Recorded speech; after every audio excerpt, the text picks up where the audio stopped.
Yo, yo, yo. How's everybody doing?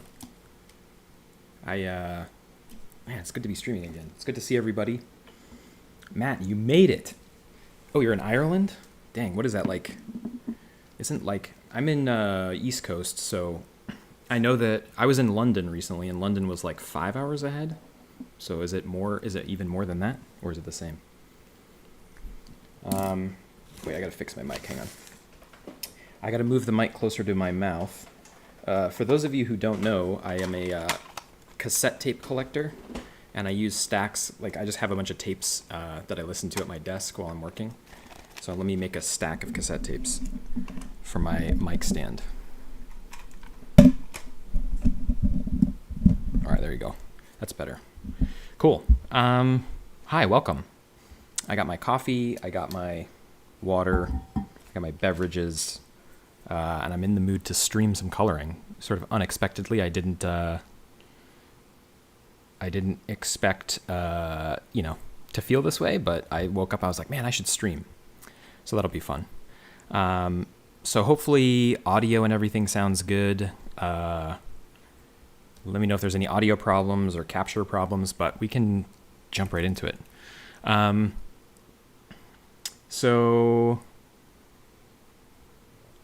Oh, nice. Is that message for me? Props to everything you do. Thank you, Maximus. I really appreciate that. That's very kind. Thank you very much. I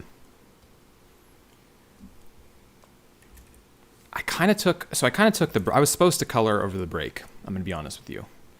But then, the break happened and I was like, I'm so burned out. And I kind of took the break off from coloring. I mean, I did a little bit, but I thought I was going to make this huge dent.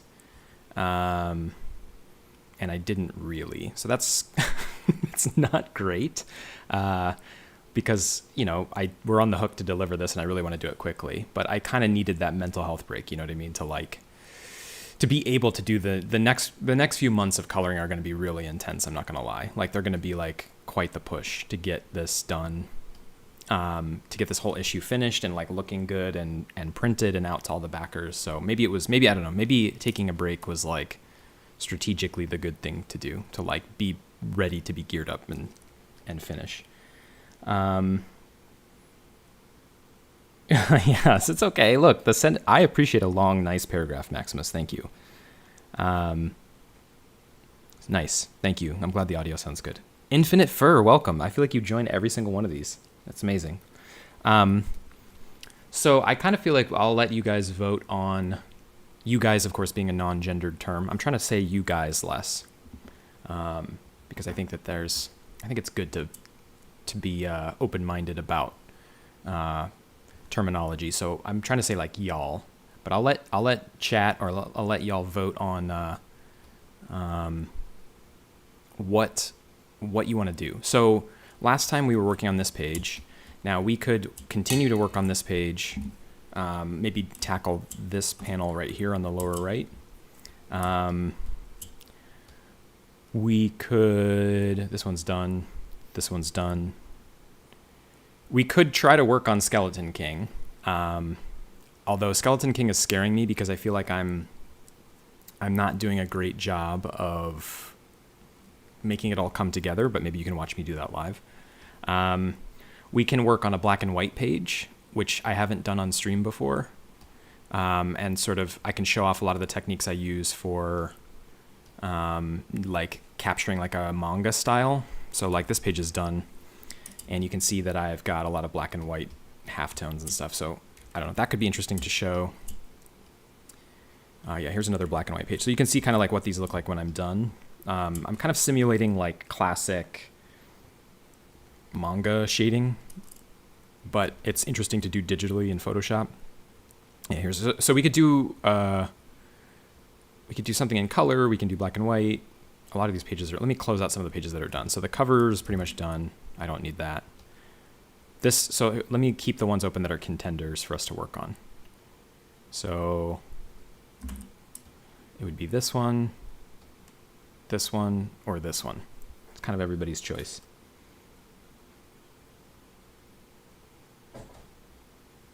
Yeah, I don't know. I feel like guys is probably gender neutral, but it's sort of like, it's not really. Like, I don't know.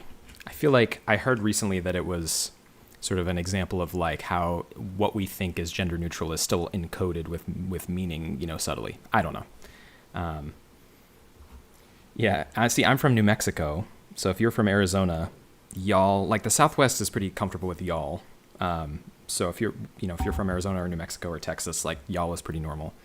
I don't know. Does anybody have any preference? We can do black and white. I'm pretty rusty on black and white. I haven't done it since I finished these pages, but it's pretty cool. I'm doing like I'm playing with different dot sizes and stuff. You can see like there's like denser dots here and lighter dots here, but I'm also doing a lot of stuff where I'm actually layering. There's a lot going on. I'm like layering textures into it and stuff so that it's not quite as flat as just halftones. I don't know. Yeah, folks. Hi, folks. I don't know. Folks. I don't say folks a lot. It's a weird word. Team. All right. So, all right. Maybe we'll do some black and white. So I started this one. The way I do this is I always kind of like just do it with smooth tones. So let me close down my color palette and open just the, oh, that's funny. These are like leftover swatches down here on the left. These are leftover swatches from when I was coloring Interdimensional 2. I never like organized them. Here, we'll just give these a name. Old issue 2. Okay, and then for grace, I just use the default grayscale. I use 10% through like 85%. So we'll just do that.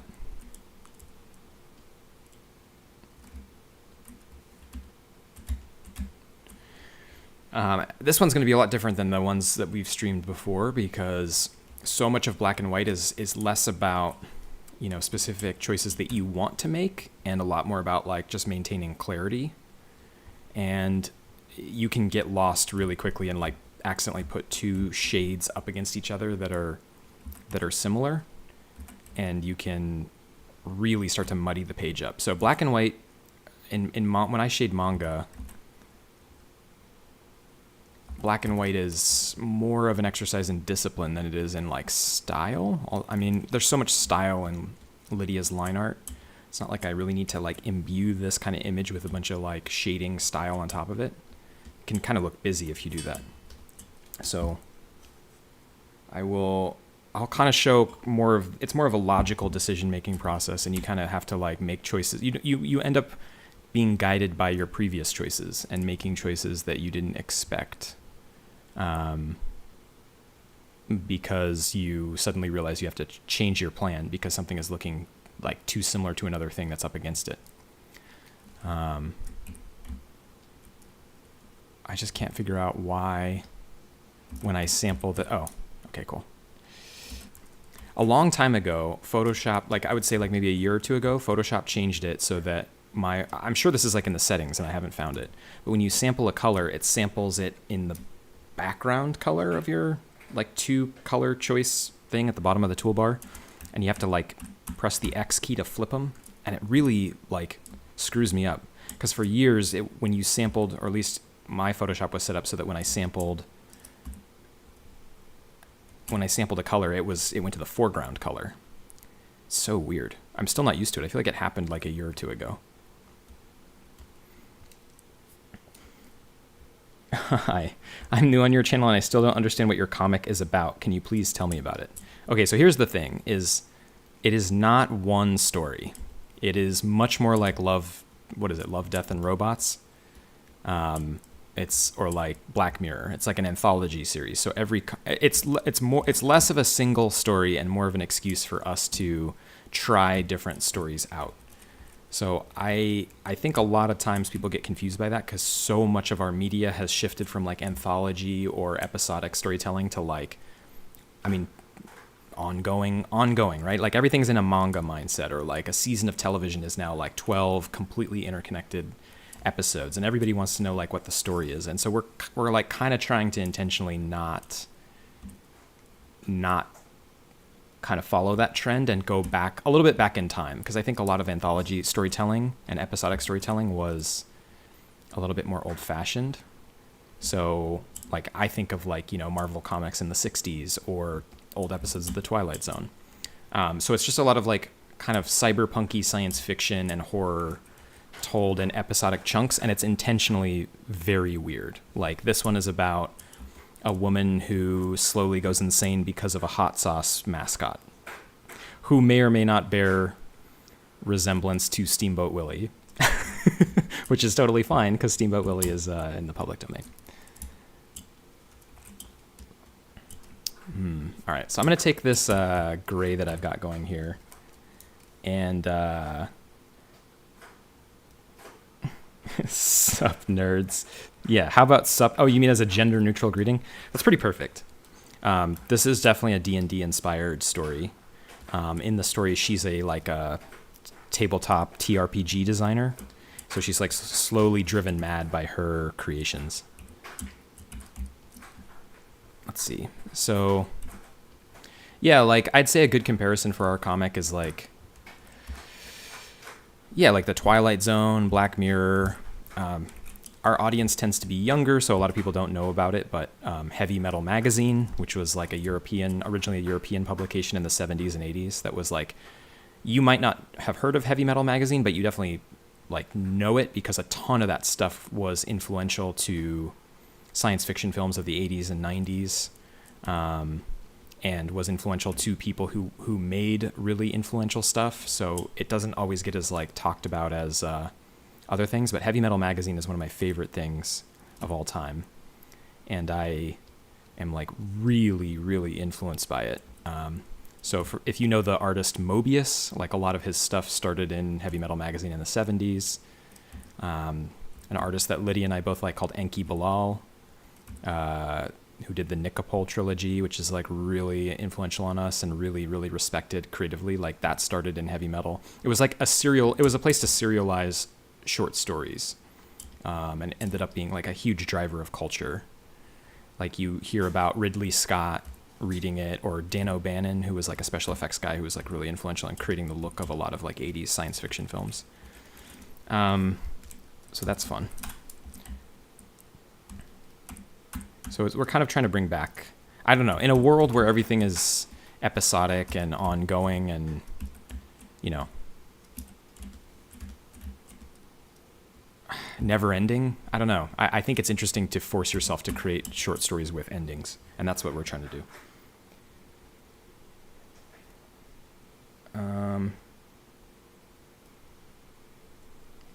All right, so you can see what I'm doing is I'm just trying to like, so basically this panel is actually a really good example of like an easy light source panel. But there is one tricky thing about it. So the easy part is that there's one light source, which is this gigantic window bay on the right of the frame. It's on the character's left side. So the light is all just coming in from this side. But the tricky part is I want it to feel like it's daytime and she doesn't have any lights on. It's that feeling like there's a little bit of like it's a little bit of a depressive episode where you're sleeping during the day. So I want her to have woken up and it's like 2 p.m. The sun is coming in, but your room feels a bit dark. And I think so that's tricky. That's the tricky part of this. So I'm trying to kind of create the sense that there's light coming in from this direction, but I'm using heavier shadows overall.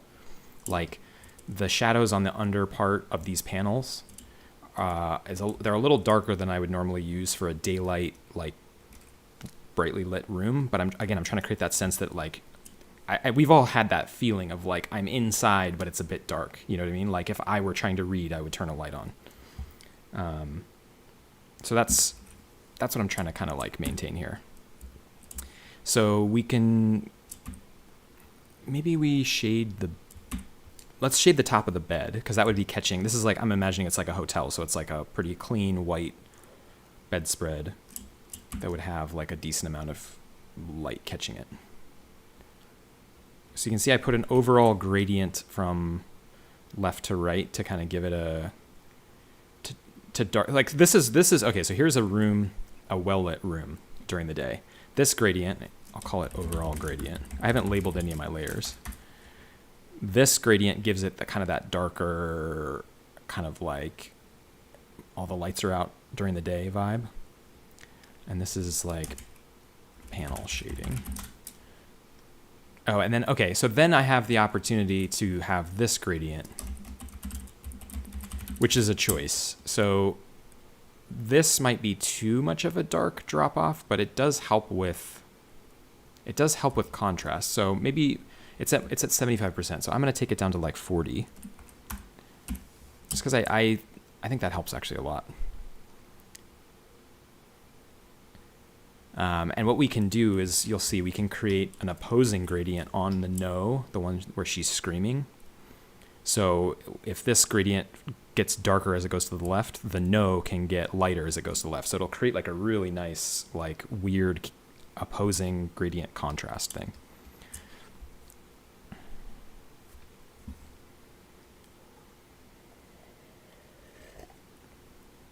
Yeah, in the window you can see the subtle shapes of a city. That's so genius, man. I'm telling you. Lydia is so good at like the subtleties of stuff like that.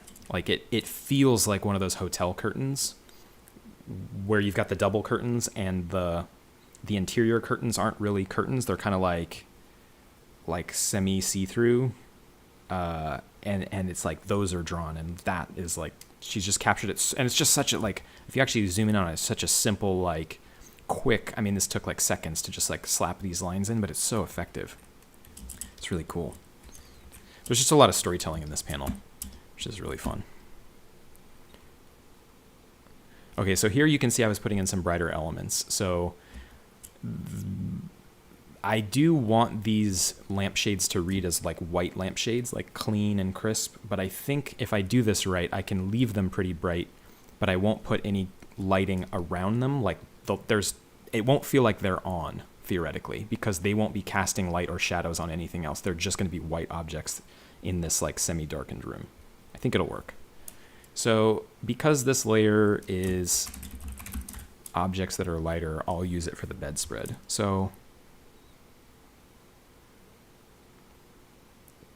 but I don't want the bedspread to go too far. So we'll do this. Hang on.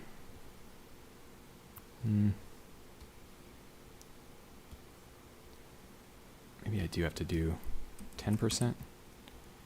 Maybe we do just go white.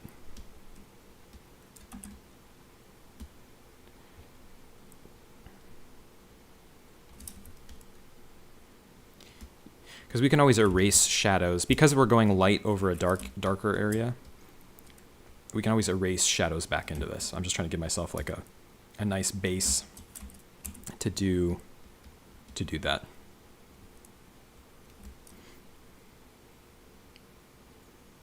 What else has Lydia done in her career? She's done a bunch of stuff. I don't know that she's done anything like, that like anybody's heard of from like a mainstream perspective, but she's done a lot of work. Like she's primarily like a freelance artist, so you've very likely seen her work like and not known it was her. For example, we worked together on like a ad campaign for Spotify when Spotify launched something called Spotify for Artists. We did like some like almost like music posters for it, and those were cool. Those went up like in a pop-up store that they built in Austin to like launch this like Spotify for Artists program. It was like a bunch of her art, and I colored some of it. So it's a lot of stuff like that where it's like, you've probably seen it in like, I don't know, weird places. Like for example, an ad campaign for Spotify, and you didn't know it was her, I think I've shown one of those posters on social before. It was tough because we had to do it in like, I think we did the whole thing in like 2 days, and like obviously we take longer than that on most of our stuff. So I think she did a great job, but I feel like my colors on it, on one of the posters I wasn't super happy with. And I wish I could redo it. I was thinking about redoing it as as content, and I don't know. It's like there's so much other content to make. Why do I need to like redo an old Spotify poster, you know?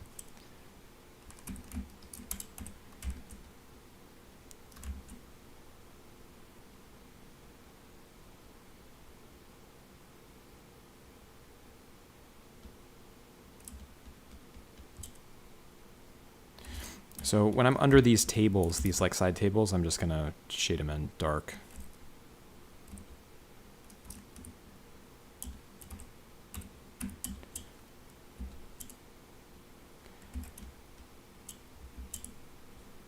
I kind of feel like I need just like shadows. There's like molding or like little accents in the walls that are raised. So I'm just gonna add little shadows here. Except I gotta make sure they're on the right layer.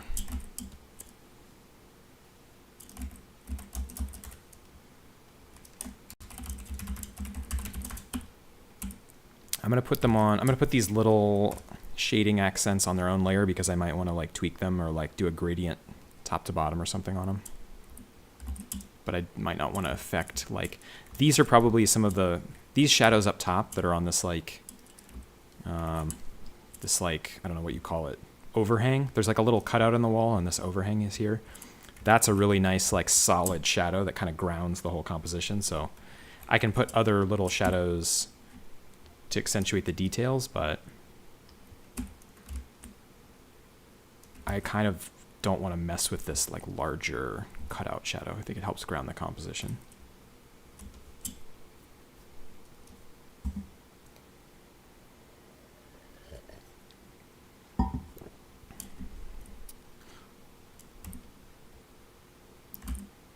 Yeah, that's cool. And see, I feel like those are too dark. So now, because they're on their own layer, I can just affect them. So I'll set them to like 60. These are little shadows that I just want you to feel, right? It's nice. I can put one of these under the painting. I have to be really careful because my thing is that I tend to get lost and in the detail, and I just like turn my brain off and start doing this, and then I'm like, I've wasted a lot of time. This style of shading, this manga style, it really shouldn't be super. It really shouldn't be super like complicated. You should use it to. The advantage of it is that it allows you to put less detail in because it's more of a stylized, simplified way of shading. So you got to kind of use it for its strengths, which is don't get too in the weeds on it, you know?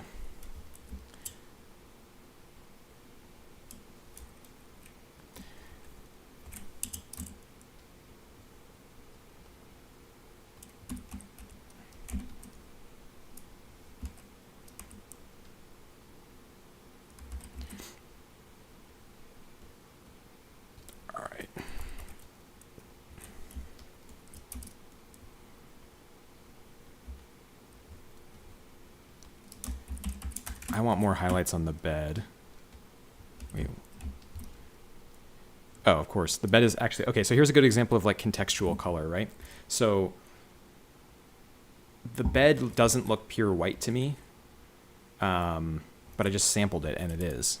And it's because it's surrounded by so many... I mean, that means my lighting is probably correct because I'm starting to like fool my own eye. So I tried to sample the bed and it's actually just like a pure white. So... That's interesting. It's interesting that, like, I thought it was maybe like 10, 15% gray.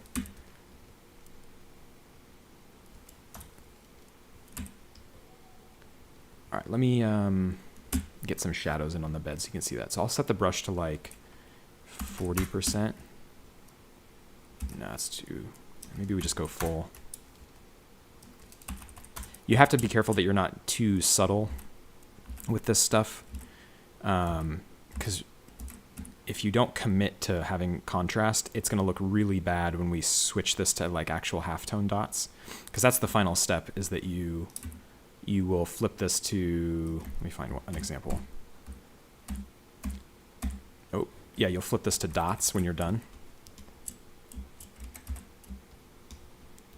And once you switch it to dots, you lose a little bit of contrast. So you have to kind of like really push it when you're in this phase so that you don't lose. You don't want it to be too subtle that people won't notice it like it's a comic book, you know what I mean? People are supposed to... It's supposed to have a comic booky kind of like impact.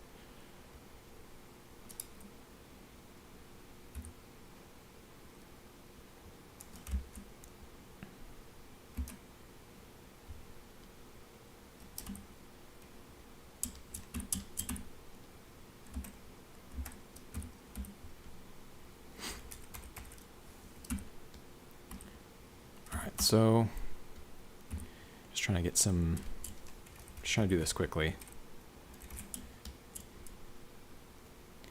Again, being aware that there's like a lot more light coming in from the right side of the frame. So there would be more shadow over on the left side over here.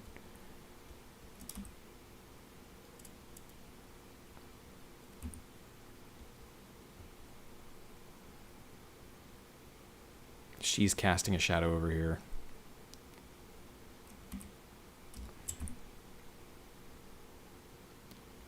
All these lumps in the bed would have, more shadow on the left. Again, it's like, I'm not being super scientifically accurate here. I'm just trying to, I just need to give you a sense that I've shaded it somewhat correctly as the reader. Like, you're only going to notice this if it's really bad. So I'm not going to like, I don't know. I'm sure an art teacher would be like calling out all kinds of problems, but with lighting direction and how I'm doing my shade, but it works, right? It's comics. We're all about bringing like art and like artful design to comics, but even I will concede that sometimes you just have to make it look like you tried to add shading or color, and it like sometimes that's all that matters. You tried. Now, okay, so here's the thing, right? I could add a gradient on the left side of the bed. Like I could, again, there's so much light coming in from the left. I could add a gradient on the bed so that it's light over on the right side and it drops off to darker over on the left. But I don't want to do that because I want this hard white edge over here to give it contrast against the other parts of the room. So that's a good example of like, it's not, I could try to like get really detailed and try to get this like gradient drop off from right to left working on the bed, but I'm going to start to lose the contrast over here against the end table and all these objects and stuff. And it's like, I have to recognize that, and I also have to know that that's like a great way to save time. It's just like let it kind of pop more than maybe it should, or the way you'd expect it to pop if it was real.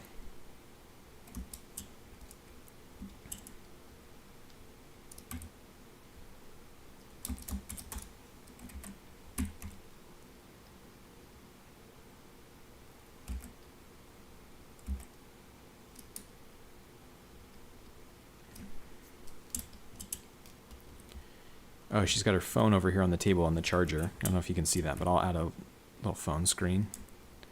And I'll brighten up some of these. Let's go 15%. That might be too subtle. Maybe we just make these white. It's like a glass of water on the bed and like a pitcher. Oh, you know what I can do is I don't have to color in the whole object. It's just catching light from that open window. So we just do that.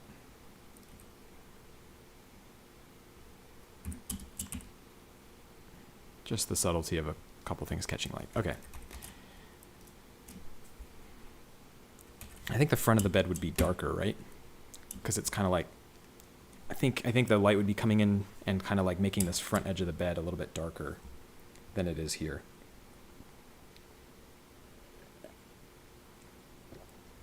Hello, Outrage. Hello, Jeremiah. Welcome. Jeremiah, you're always here. It's amazing. Thank you. One of our most consistent supporters and one of our kindest. I feel like you always go out of your way to like say something nice, which is appreciated. Because man, once you get to like, a couple 100,000 followers, you start getting those comments from people who are really mean. And they don't know what they're talking about. So whenever we get a nice one, I very much appreciate it.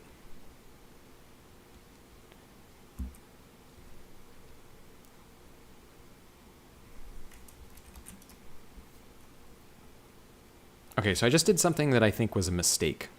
So again, I started to like shade her in accurately how it would actually be. So I added this like shading under her neck and across the side of her body and stuff. But I actually think the secret to this panel, because she's not that big in the frame. I think she needs to pop a lot. Like I actually think that compositionally, like this will work if she feels like bright white and the stuff behind her is less feels dark is like darkened down to get her to pop. So I might actually go over, what are we at here? This is like it's probably like a 15, 20%, maybe 30. Let's go 40 and put a gradient there.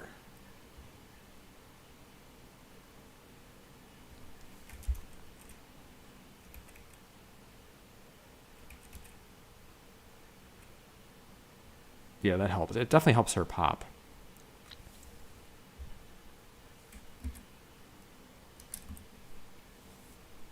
I think we can make the bed a lot darker. I don't know, man. We're just freestyling here. This is tricky. Black and white, everybody, I make these videos about color and color techniques, and I've noticed a lot of people who maybe who think they know, I've you know, a lot of people who comment, I think, have the confidence of somebody who hasn't delved into stuff as much as they should, and so you kind of, I mean, I'm that way too, like, you kind of think you know more than you do if you haven't really dived into something. And a lot of people will comment that black and white is easier. I don't know, man. I don't know. People say that with confidence. They're like, oh, I don't need this color tutorial, you know, like I do all my stuff in black and white because it's easier. And I'm like, really? Is it actually? Because I find it, you know, it'd be so much easier to just make this bed like yellow and the background blue, and it's like instant contrast, you know?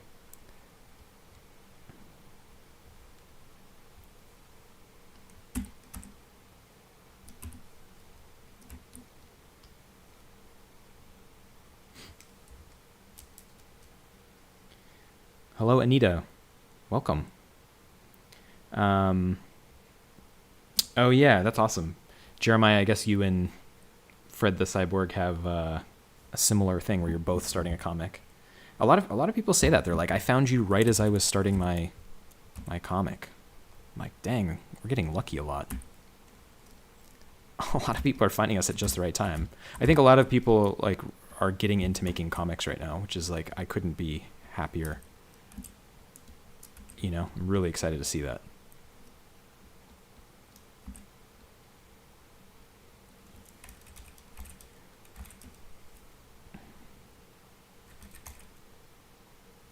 Okay, so the gray that's on this part of the bed, let's bring it into the front of the bed down here. I'm working really fast and messy and not labeling my layers. It doesn't matter because this whole panel is going to get flattened and converted into a halftone when I'm done, because we're going for that 90s look. That Akira shading look. Dat Akira look, dough.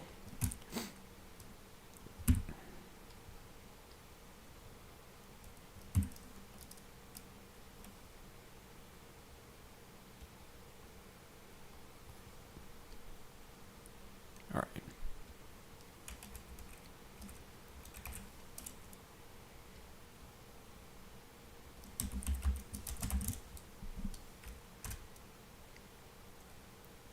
Yeah, I agree. I really agree. I think black and white and color are like equally difficult, but they're difficult for completely different reasons. But the reasons that make them difficult might be completely different. But the sum total is that they're both really hard to do correctly. And I think that anybody who says that one is easier than the other maybe hasn't fully unlocked like the capabilities of one of them, or hasn't like pushed themselves to try to like really try all the techniques possible within each one. It's just my personal opinion. And that just comes with experience, you know. Anybody who's serious about making comics, you'll like, the more you do this, the more you'll realize what you don't know, but that is part of your growth, you know. Like that's the sign that you're doing the right thing, you're getting better, you know.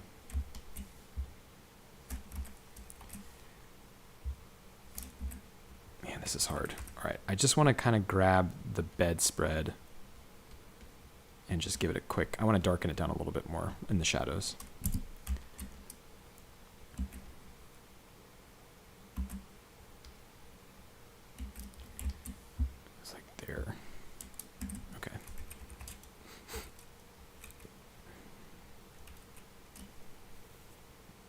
I have a strong suspicion that what's going to happen with this panel is I'm going to do the whole thing. I'm going to zoom all the way out, and I'm going to be like, yeah, she needs to pop more. And I'm just going to like throw like a 20% gray over top of everything that's not her in an attempt to get her to just like pop more.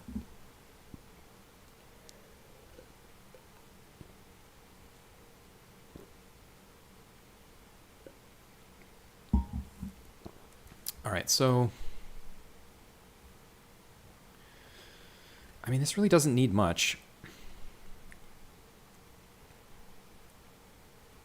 I have to be careful that I don't go too far and just like swirl and waste time. The whole reason I wanted to do a book half in this like gray tone style was so I wouldn't die. 'Cause man, things have been doing issue 2. I'm not gonna lie, issue 2 almost killed me. Like if you actually look at how much color detail there is in that one, it was rough, dude. I was like staying up until 5:30 a.m. almost every single night for like months in order to be able to like get sessions in that were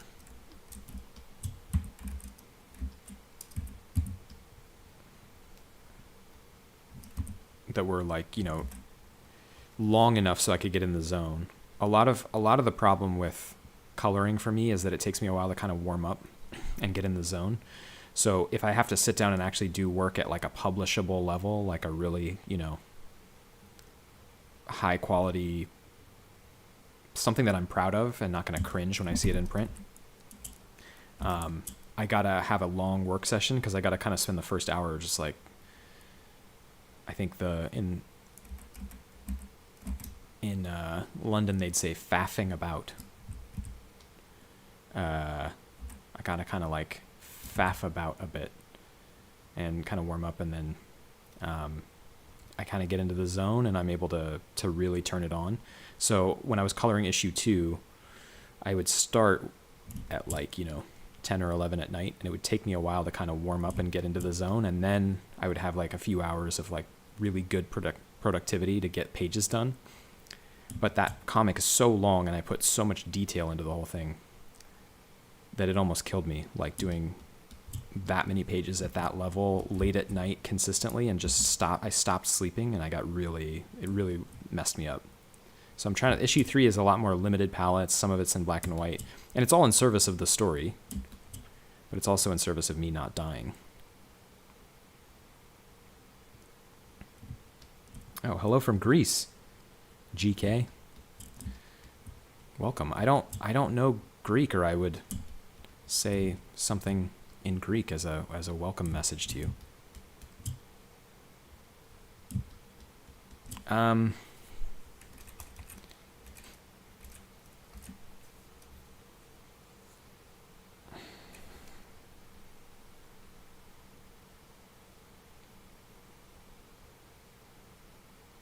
think I've gone too far on the front of the bed, so let's give it a gradient to knock it back. Because it needs, I mean, this is part of the same bedspread.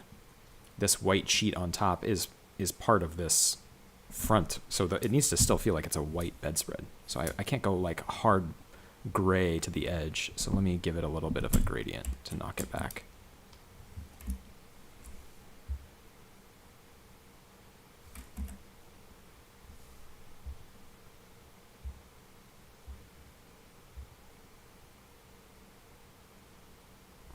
Yeah, that's not bad.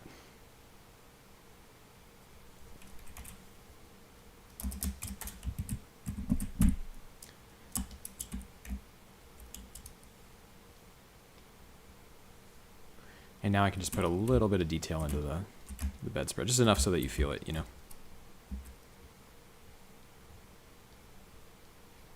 I just want it to be subtle grays.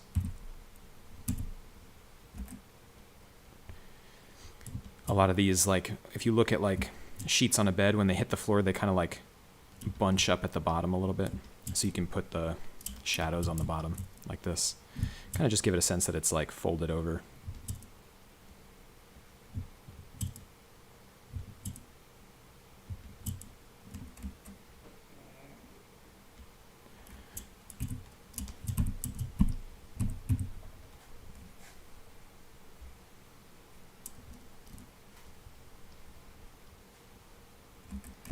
put some shadows under the actual sheet here.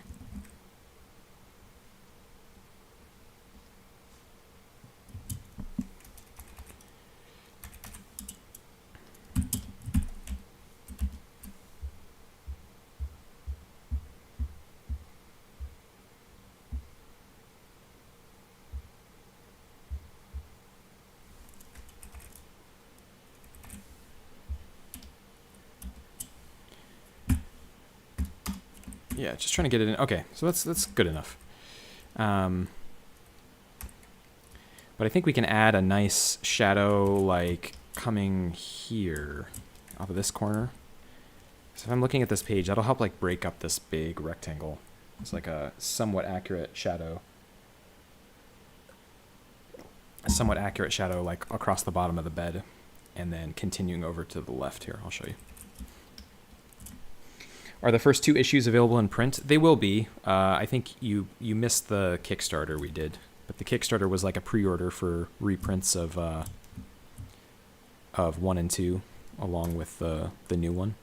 But as soon as we finish everything and do the print runs for everything, we'll list we'll list 1 and 2 in our like online store along with the new one. But you just missed the Kickstarter, unfortunately. Yeah. Is that a pitch for you to join an assistant or team to help with the workload? Yeah, right now the problem is we just can't afford to pay anybody. And I don't want anybody to work for free, you know what I mean? Like it just feels like unethical. Like borderline, not just borderline unethical, like very unethical.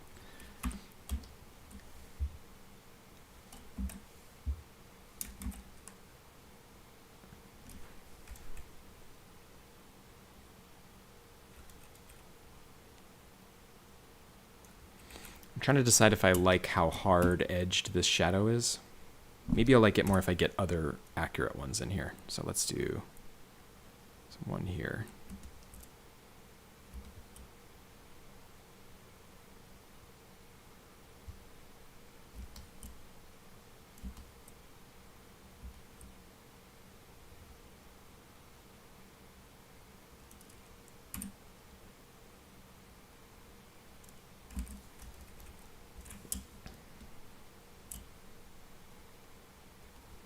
I'm going to call this panel, or I mean this layer, big ol' rectangular shadows.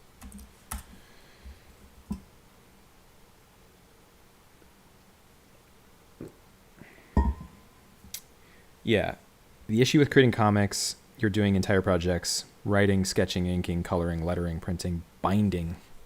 Man, I remember binding, man. You should use, I mean, unless that's part of your selling point is like everything is hand done, which I mean, no shade at all. That's pretty cool. But I mean, you should use like Comics Wellspring or something, like one of those print on demand services where you upload your files and they just ship you the printed stuff. Cause like pretty reputable, like successful comics use either Comics Wellspring or an equivalent. You know what I mean? Like if you've got like a saddle stitched thing with 2 staples, like no comic fan is going to be mad about it. And if that saves you time, like that could work. But again, if like your selling point is it's like the hand of the artist touched every stage, like that's pretty cool. Not going to lie.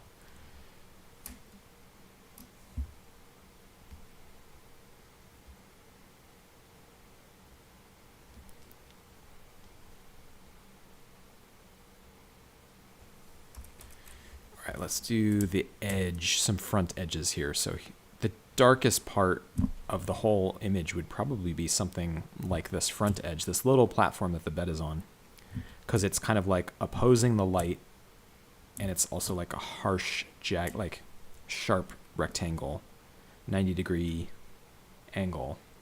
So it would have a pretty strong shadow on it. Let's go like 55, 60. Dare we go 60?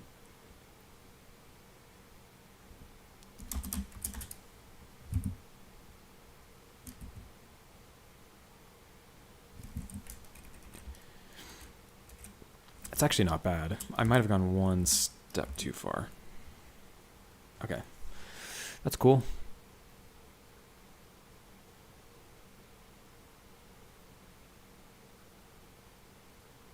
I mean, it works.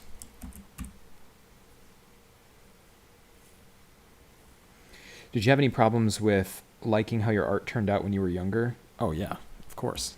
Horrific self-esteem issues when it came to my art. Yeah, that was like one of the main reasons why I didn't like pursue comics professionally when I graduated college. As I was just like, oh, I'm not good enough. I'm never going to be good enough. And it kind of took me a while to realize, like,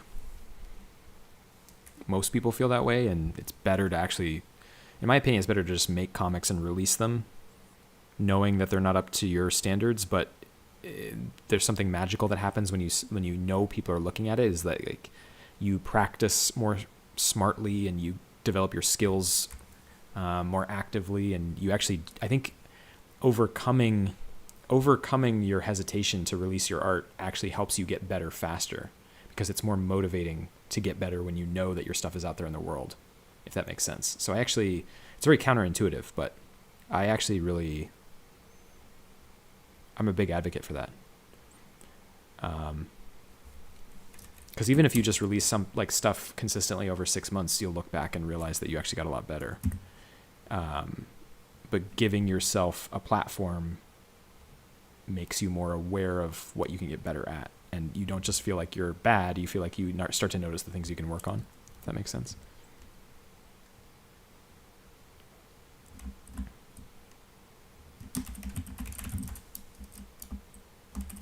Oh, I just lost my, so stupid.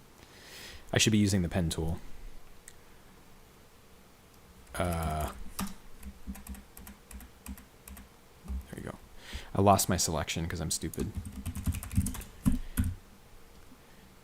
There's like a whole lot of things that I don't do correctly. I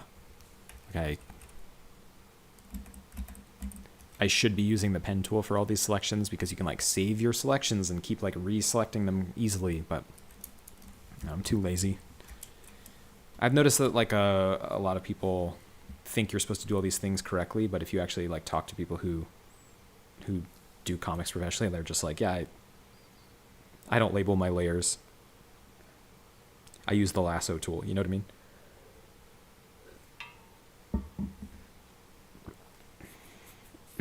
Let's go, baby. Everybody say hi to Mary. Mary loves medical. Mary's in the chat. Dude, Tyler, what up, man? You finally caught a live. Welcome. I don't talk about, I feel like we probably primarily know each other from TikTok, right? But I don't really go live on TikTok anymore because I can't do like OBS and like share my screen properly.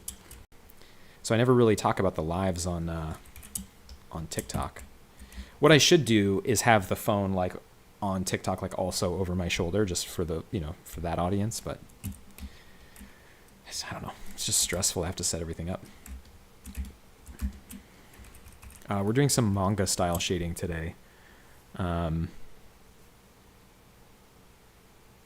Which is really an exercise in the discipline of like contrast. Speaking of, I know this is stupid, but I just saw that the bottom of this lamp, this little like decorative thing that's hanging down, isn't white, and I really want to make it white just because I want that whole shape to pop a little bit.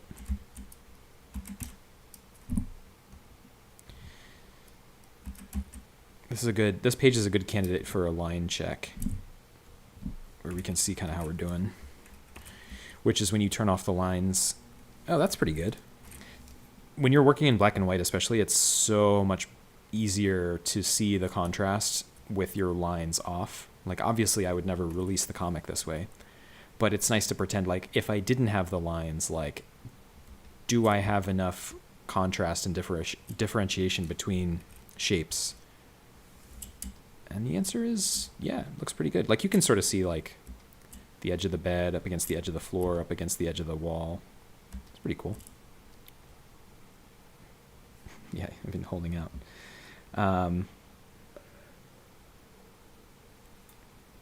YouTube here, I don't know. YouTube has been a much better platform lately, I will say. It's just more traction, more attention, live. is easier to do. You can stream desktop. It's just I don't know. It's become our primary platform, which is not how it started.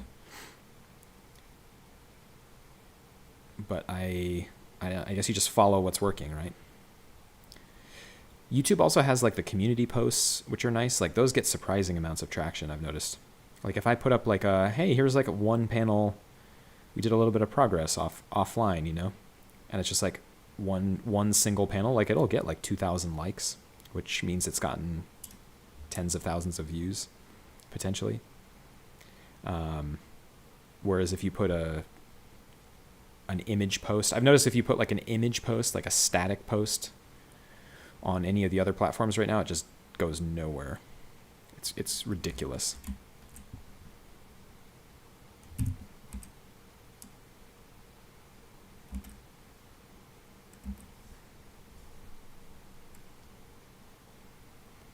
So yeah, I don't know. I didn't expect to be like a YouTube stan, but it does seem to be the best platform for us right now. Thank you. Oh, I have to make sure I say your name right because I was calling you mitosis, right? But it's myosotis. Hello, and thank you. 200,000 people now subscribe to us. Oh, it's at the bottom. I forgot I put it up on the... I know it's kind of douchey to have it in the bottom right, but I got so excited about like the road to 200,000 that I had it up when it was like 197 on the bottom right of the frame. And I was like watching it tick up. And I was going to do like a whole thing where I went live when it flipped over to 200,000. And then I just forgot. So now I just still have our sub count up, which is kind of douchey, but it is really fun that we got 200,000. Dude, Tyler, honestly, like your animations are so underrated. Like whenever I see those, I feel like they're so good and they should have so much more. Everybody like go look at Tyler Rickshaw's like work, because I honestly think you're like really underrated, and it makes me like angry that when I see one of your videos it doesn't have like 1 million views. Like they're really good, man. Like I genuinely like them, and I always like was interested in animation and was never good enough to do it, so I have like a lot of respect for it as an art form. It's also like the only art form I can think of that's like even more grueling and time consuming than comics. So I have like so much respect for anyone who does it.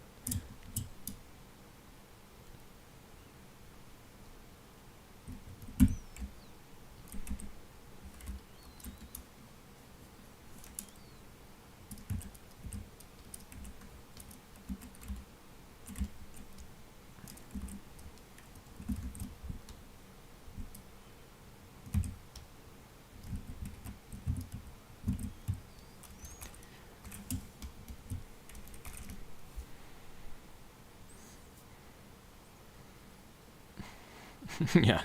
All right. Well, we'll celebrate the success. I feel like at some point you got to take the live sub count down, but we'll celebrate it because we're recently 200,000. I want that second play button. I think I have to buy it. I was like Googling, like, do you get a second silver play button? I mean, I didn't assume that they send you a second one for free. Like, I have enough evidence of being a fan of YouTube to know that they don't do that. Like otherwise you'd see like multiple play buttons behind people in videos. But I was like, well, can you like ask for one if they don't automatically send you one if you get another 100,000 subscribers? And based on my like Googling, it seems like you basically unlock the option to buy it, and it costs like $100 or something. And I was like, well, I might spend $100. Get a second silver plate. I don't know. I could also spend $100 on like, anything important in my life, but I don't know. It would be pretty cool to have two.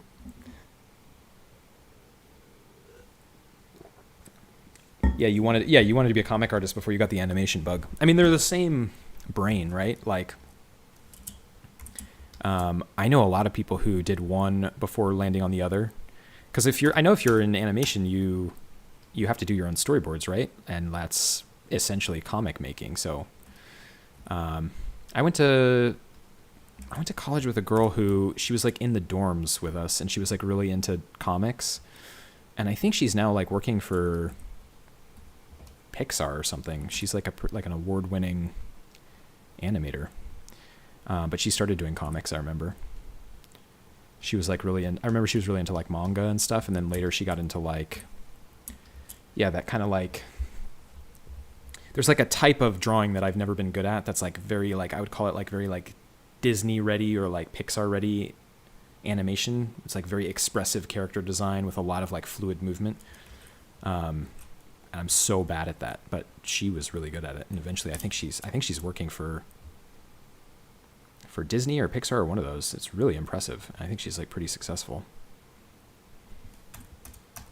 No shade, by the way, to anybody who does that style. I'm calling it like, that sounds like it's an insult when I say it's Disney ready, but I actually like, if you can do that kind of like commercially viable animation, like, and character design, like, good for you. There's like quite a lot of opportunity out there for people who can do that. I've never been good at it.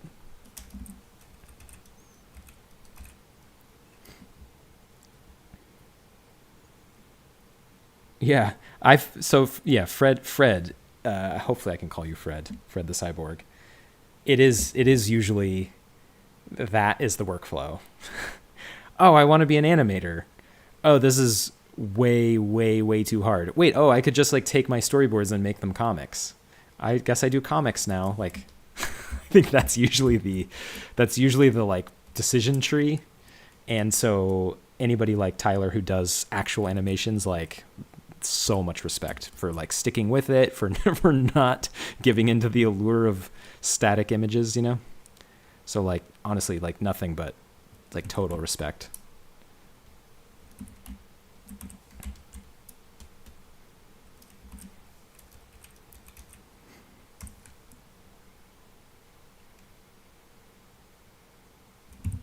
Oh, this is like a little kitchenette. I just realized what Lydia drew over here. So this is what's really fun for me, is that Lydia puts so much detail into the pages that I don't always notice what's actually on the page until I'm in here shading it. And until now, I've been so focused on, you know, the center part of the image, and I kind of haven't really been paying attention over the left. But it's like she put this whole kitchenette here. Oh, well, which makes total sense because that's what's here, and that's where she sees this hot sauce bottle that's like tormenting her. But I didn't realize that it was in this panel already, because you can see like the hood of the stove and the little tea kettle. It's really cool. I think this part's pretty dark. Let's go. We're at 60% gray here. Oh, that's why my brush is at 60%. So really, we want to be at like 50%. Yeah, that's right. Probably the trickiest part of doing this kind of coloring is being aware of what your brush opacity is, because you can grab a 50% gray or a 60% gray, but you accidentally left your brush on like 30% opacity from something you were doing previously, and then you're trying to get something to darken down and give it contrast, but you're not able to get it there. And so I don't know what the math is. If you have a 60% gray but a 30% opaque brush, you know, you're at like 20%. Is that how math works with shading? So you have to be really like mindful. It's very difficult. It's actually, to be totally honest with you, it's very difficult to do this in talk, because it's in my head, I'm actually doing a lot of math. I'm like, okay, I was at about 30% gray over here. The shadows are 50. If I want to go even darker, I'm going to need 65. It's tough, not going to lie. I've noticed though that the more, like, so much of my comic coloring and shading has been silent, right? Like I'll just put on music and I'll sit here and do this. And it's definitely a skill to be able to talk and like stream and talk and like be distracted by chat and explain what you're doing all at the same time. And like, I've noticed it's a skill you can practice, because I'm like getting weirdly better at it, but it's taken me a little bit.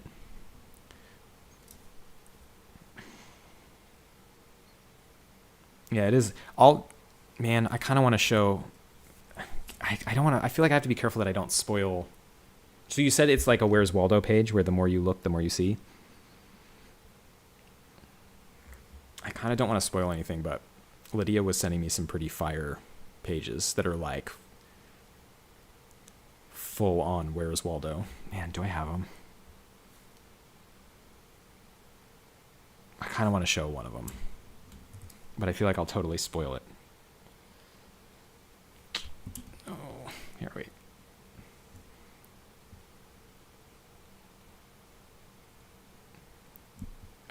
Nobody pay attention to my horrific file organization system.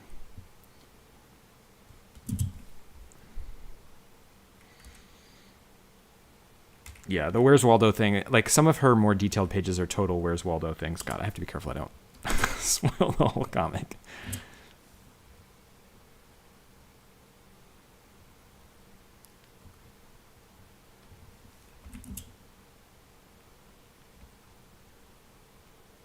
Yeah, I've shown this page before, but this is like such a Where's Waldo page. Check this one out. So this one is like the...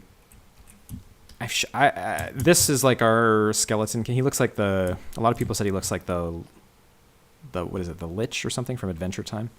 But he like pulls his own head off and all these like weird chili pepper characters fly out. And then they start fighting them. And this panel right here is so sick. It's like... It's one of those things where it's like, you see what it is. It's like a dungeon scene where they're fighting these monsters. But the more you look, the more you notice like... oh, there's somebody hanging from chains on the wall. Oh, there's someone in a cage with their feet dangling. Oh, there's a little chili pepper dancing on the like the crank for this like rack that Shape Man is being like stretched out. Oh, there's a cat in a cage. Oh, there's someone in a cage up here. You know what I mean? Like the more you look, the more like you find. It's really cool. And there's a lot more pages like the latter, I'd say the latter 10, 12 pages of this book turn into this world where it's just insanity. And there's just, I mean, this is not even close to some of the details that Lydia's putting into the final pages. And it's like, I mean, oh my God, it's so cool. But it's going to kill me to color these.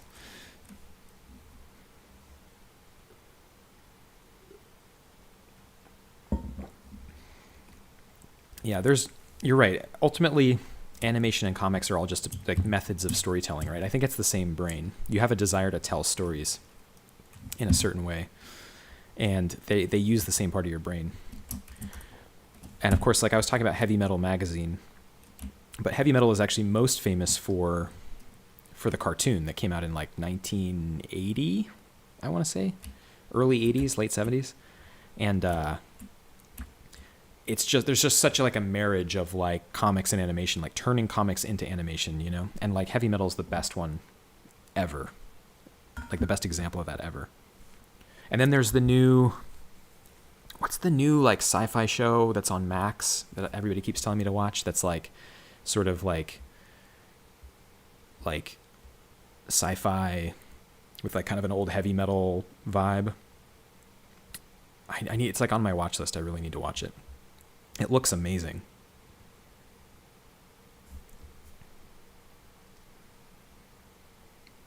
I'll think of it.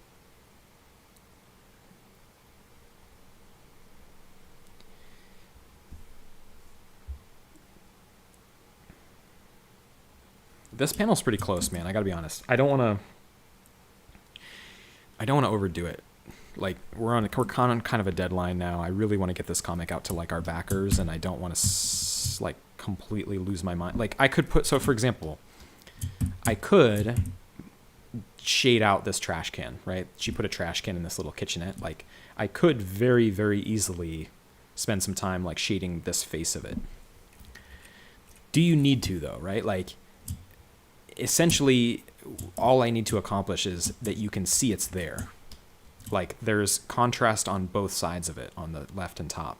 And if I turn the lines off, like you're easily see there's a shape there. So part of me just feels like I need to be comfortable with that. Like that, I could, if this was interdimensional 1, I would be shading that. But I've learned the hard way that you can overdo it and take too long. So I actually think we're close. I think I might want to spend a little bit more time on the bed because like people will notice that. That's like a pretty key part of the frame that you're actually going to be looking at. Actually, maybe we can bust out some texture and kind of like all these hard edges that are here, like maybe we can do a little bit of like a manga. Like if you notice in manga, a lot of the edges of like shading, they take like a charcoaly kind of brush and they like hack away so you don't get as many hard edges. I did it here. Yeah, I did it here. See how like the edges of the, like sort of, this is very like Junji Ito, but the spiral that's around her, I kind of went in and like grunged out the edges of it before I flipped it to a halftone, so it kind of gave it like a different feel than like a hard edge.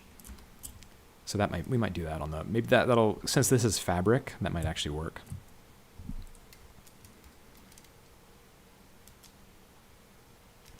Yeah, it's Unreal is a good word for it, man. It's like so much detail.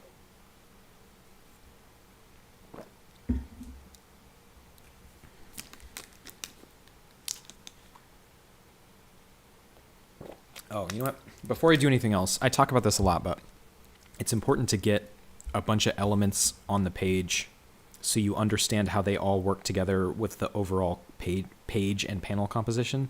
So I've made a mistake here, which is that I've ignored a pretty significant object, which is the lettering of the no when she's screaming. And like that is going to have like a fundamental, that's going to profoundly impact the way you perceive this panel.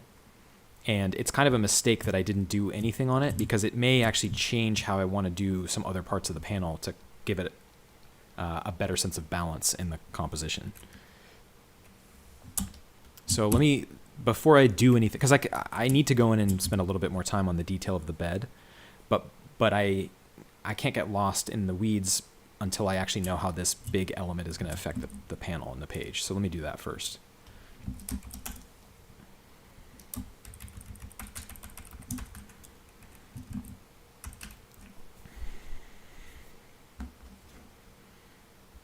Wait, let me see if Lydia's around. Hang on.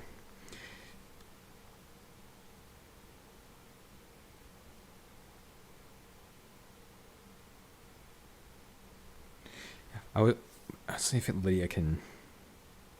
Let's see if Lydia's watching.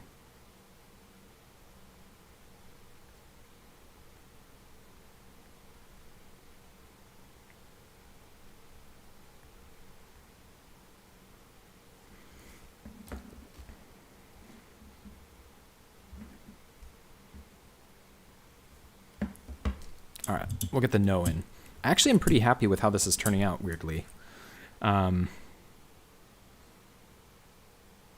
I would say, like, one of the problems that I need to address is that I talked about this at the top of the stream, but I want this to feel like when it's the daytime, you have a window open, but you don't have any lights on in the room. So you have that kind of like dark, kind of dark feeling in the room, where your only light source is the window and you don't have any lights on. So the tricky part is that there are these lights, these like really epic hotel lights that Lydia drew. And I have to make sure that I shade them in a way where you can tell that they're white lampshades but the light isn't on. And I feel like it's working here on the right, but the one on the left is too bright. Like it's starting to look like a white object surrounded by gray, which makes it look like it's on. So I actually might darken this one down, but we'll do the no first. I hope people enjoy this insanely detailed breakdown of things, and maybe people hopefully see how much like care and craft goes into like every single part of our comics, so that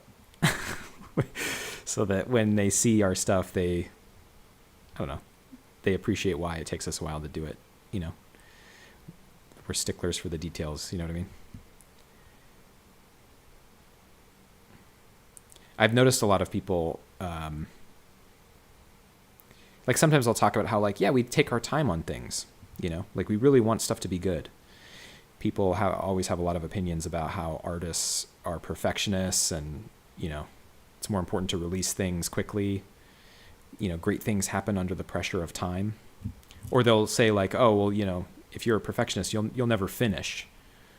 And I kind of feel like that's maybe them projecting their own worries about their own perfectionism onto me, because I will work on something until it's done. Like I want it to be good, but I'm not going to just never release it. You know what I mean? Like I've got that drive to work on this until it's done. So, and I do, and it's not like our stuff is like, you know, Jeff Darrow levels of like insane detail on every page. But we do take our time and we do craft it to be like, I think, a little bit more detailed and crafted than if, you know, we had something due every week or every month or every 2 months. But we certainly release our stuff on time. You know what I mean? Like we have a bunch of people on Kickstarter who backed us, and we told them April 2024, which is kind of a long wait, you know, it's like 4 months. But we do have a deadline. Like I don't want to skip out on that deadline. You know what I mean? Like I'm not going to be one of those people who doesn't deliver on the Kickstarter, because I think that's a really bad look. So hopefully when people join in live and they see me obsessing over these details, they kind of start to understand like why we take our time, but also they can see things being accomplished. You know what I mean? Like they can see that we're not just hiding away, like spending 9 hours on one line. You know, hopefully we're finding that balance of like making things really good while still like knocking out a panel or a page, you know, consistently.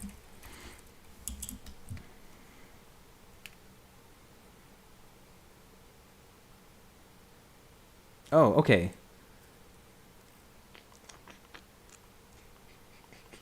All right. So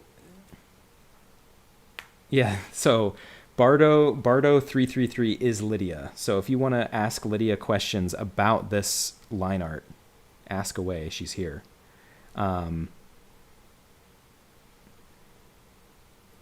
So that's fun. This is really fun that Lydia's in chat. Lydia's in chat. Ask questions. Ask about what kind of ink she uses.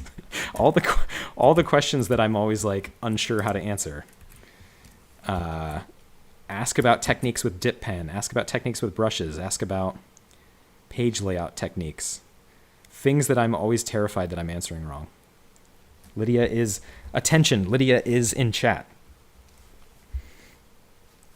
Spicy tuna roll. What a great name. I recently stumbled upon your channel and you're an inspiration. Thank you. My dream is to make my own manga and I write down my stories in a notebook. Yeah, that's awesome. That's honestly like, that's probably the first step in my opinion to actually doing this or making comics is to stop thinking about it and actually start doing something, right? Like whether it's just like writing down ideas or taking note, like just something that makes it real, you know, and tangible. So if you're like keeping a notebook and like just jotting down stuff, that's already like, I mean, that's more work than I was doing for most of my early years, where I was just thinking about what I wanted to do instead of actually like putting pen to paper in any way.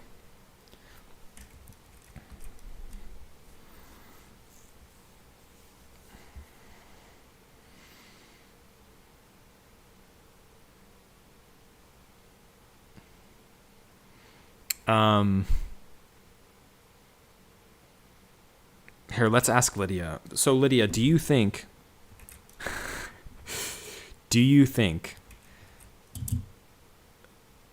that I should darken down the room overall? Okay, so the idea here, I don't know how long Lydia's been in here, but the idea here is that the window is open with that kind of like hotel semi-see-through curtain drawn. The only light source is that window. She's got the lights out, you know, midday depression nap kind of thing, right? Like I used to stay at hotels for work and wake up in the middle of the day because of like a time zone difference, and you like wake up at 2 p.m. and you know, it's like there's light out, but it's kind of dark inside. It's like that feeling, you know, of like being disoriented in a hotel away from home. And so I want it to be dark, but still feel like it's lit by the window. So should it be darker overall? We can try that. Like if I just let's just try it. We'll put like a 10% or 20% multiply, and we can decide if it's good.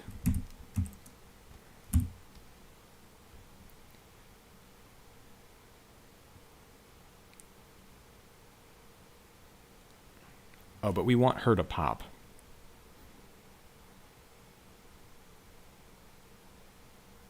It's subtle. What layer is she on? Is she on a layer?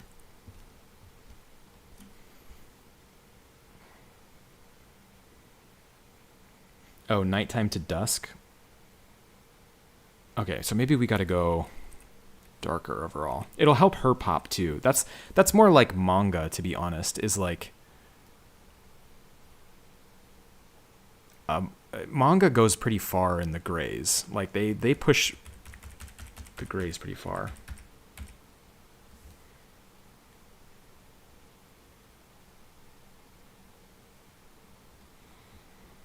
Because we could do that and then erase her back out so she pops more. Because like I really feel like she wants to be the brightest thing in the frame.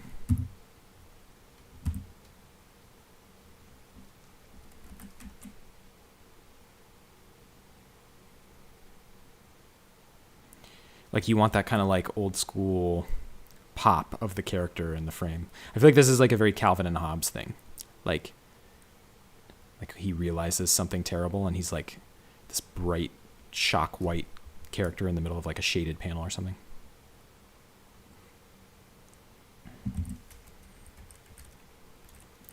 That's actually better, I think. I know it's subtle.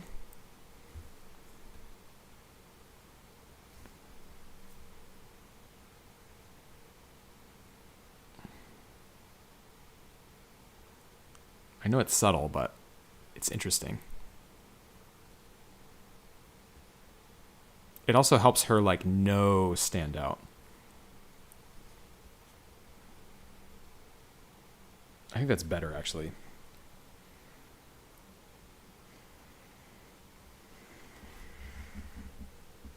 Lydia, did you know that somebody asked if we could make a video about collaboration? They said, can you make a video about like trusting each other, or like if you're working with an artist, like how you collaborate without like what I inferred from the post was like they are in some kind of working relationship where it's not going well. Like they don't, they're not like somebody's not receptive to their ideas or vice versa or whatever. And I was like, I don't know how to answer that, because I feel like the secret is that like you just have to work with like a very talented artist and then you won't want to change a lot. Because that really seems to be the secret.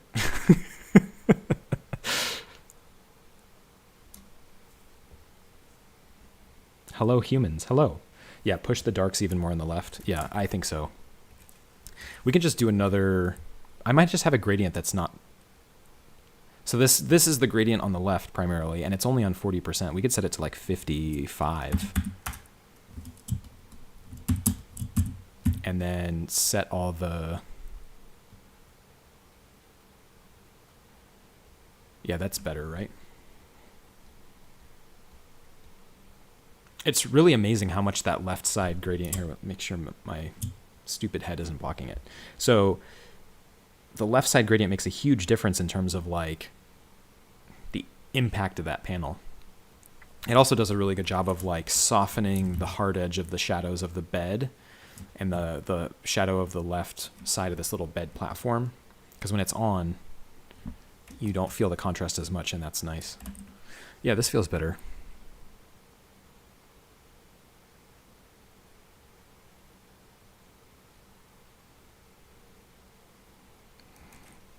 I kind of like, I mean, one thing that would be interesting is like, we could do an opposing gradient on the no, but part of me actually feels like now that we're darkening down the frame, it's better to just leave the no white so that it's like guaranteed to have like some kind of like pop. Let me shade down this lamp on the left side a tiny bit, so that the white lettering of the O's like pops a little bit more. Because this lamp is on the is further to the left than the other lamp, so it would presumably be even darker because it's getting less of that light.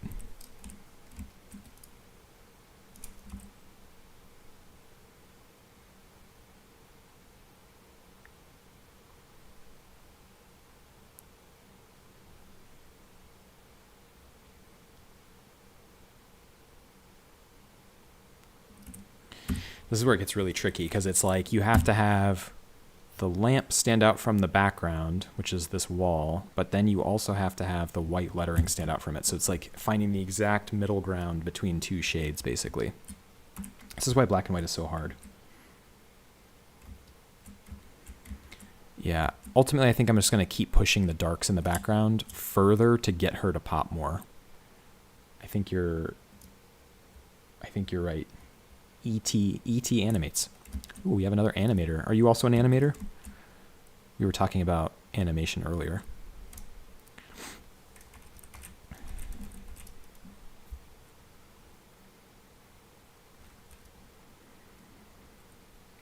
This, see, here's interesting. This painting in the background might be not doing me a service. It might be actually like, maybe the secret is this painting in the background needs to be darker so that she reads as the darkest thing in this region of the panel.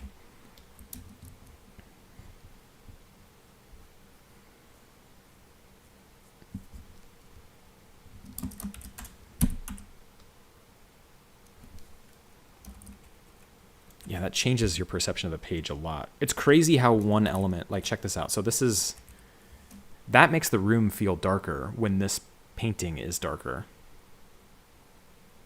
It's really crazy actually how much that changes my perception of the room. I think it's better if it's dark. Because if it's light, it looks like a screen. And I think we want this to be like a real, like, analog painting, right? I could go in and like add some detail so that these shapes in the painting pop. But I think that helps a lot. And that makes her, I can push the darks behind her now even more.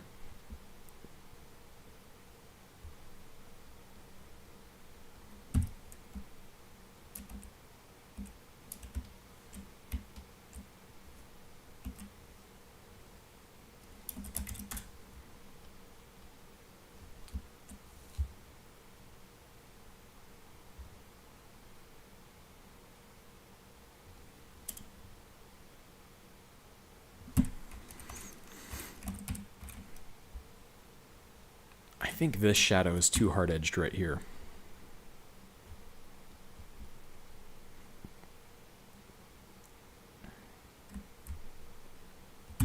See how like noticeable this shadow is like on the edge of the bed? I think we have to, it might be too much. Or actually, I'm going to go the wrong direction if I try to lighten this shadow. I think I got to darken this panel because this whole panel on the left would be pretty dark. It's like away from the light source. Let's do that.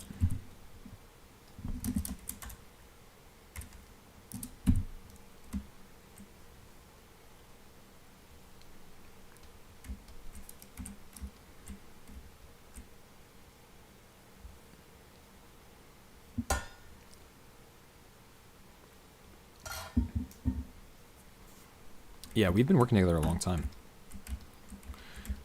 I found the short that we did in college that nobody has seen. I found a copy of it, and I was thinking about doing something with it, but I didn't really know if it was worth showing. It's like pretty good, but it's also very short, and it doesn't have that novelty of like the high school comic, because the high school comic is like genuinely impressive that like two kids did that, whereas the college one is like pretty good, at least speaking for myself as thinking about the writing.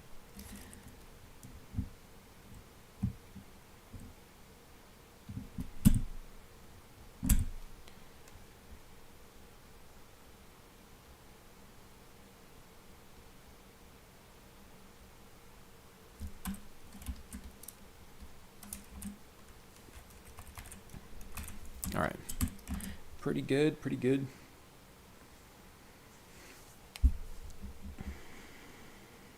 Oh, it's like a comic short. We did like, I don't know, it was like 6 pages or 8 pages or something when we were in college. Like freshman year of college or something. It was like proto-interdimensional. Because we do short stories now, but they're all like sci-fi. And I think that one was more of like a slice of life, like vignette comic.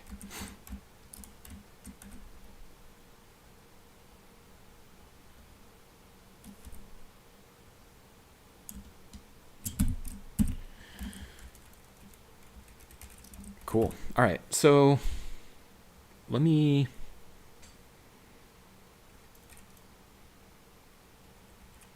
I gotta get a little bit tighter on the shading on the bed. It's a little sloppy.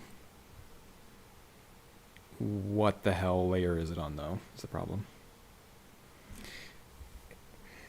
Well, I mean, so like all of our comics, I feel like the art is better than the writing. At least all of our early like the reason that I don't want to show previous work is not usually because of your art. It's because of cringe writing, which I've gotten much better at recently, I think. But some of those early ones, it's a little like edgy, overly edgy, edgelord writing.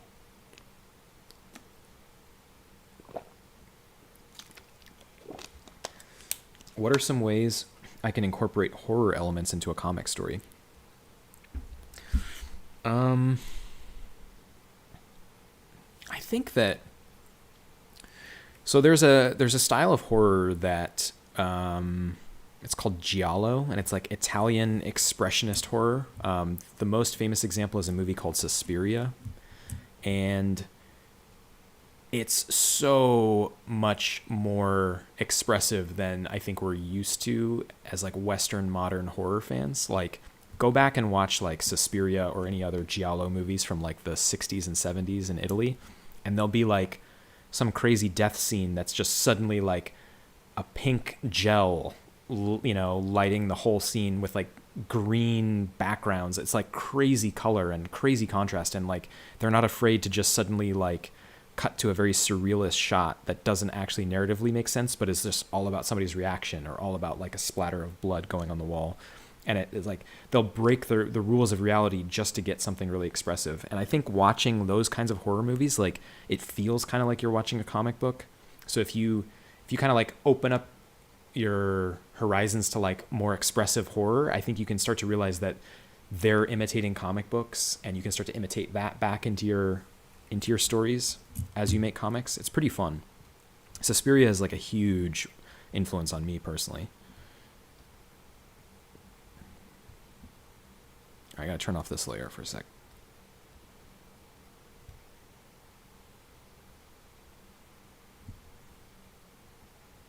Oh, I see how I did it. Okay. So I was actually on the bed, I was erasing the shadows in. Got it. Okay. Yeah, Dario Argento is like a huge... Like, if you're trying to make comics, I think it's important to not just be inspired by comics and like go back and look at a lot of techniques that were used in cinema. I mean, we've been talking about this the whole stream, but like there's obviously like the same mindset that produces comics also produces film. Like, filmmakers and comic artists have the same brain. They're all storytellers with certain expressive techniques. And Dario Argento is somebody that's like really worth studying, because he basically took like comic booky vibes and brought them to horror.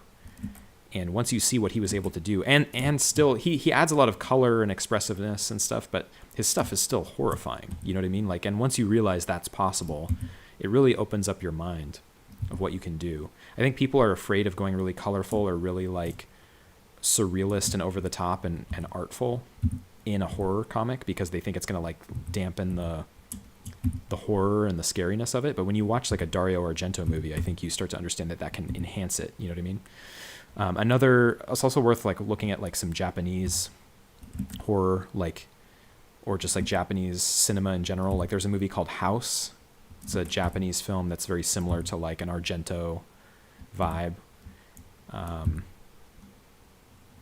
really could like inspire you of how to like, it's very comic booky and over the top and colorful and odd. And like, once you see that, I think it'll inspire you to bring that into your, if you're making a horror comic, I think like House would be a really good reference. Yeah, Deep Red. It's a great one. What do I think about manga? This was one of my amazing Christmas gifts. It's from from my lovely partner. It's a box set of Chainsaw Man. So I very much enjoy manga, and I read a lot of it. And I have not caught up on a lot of series that are popular. So I know Chainsaw Man is like one of the most popular. So got that one for Christmas. Excited to dive in.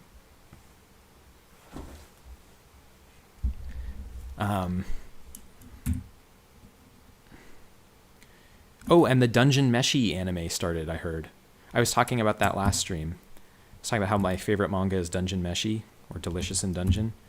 And then I found out it was coming out in January, and it's now January, and apparently the first episode is out. Apparently it's really good. I don't know what studio did it, but they're like pretty respected. My friend who's also into it was telling me it was really good.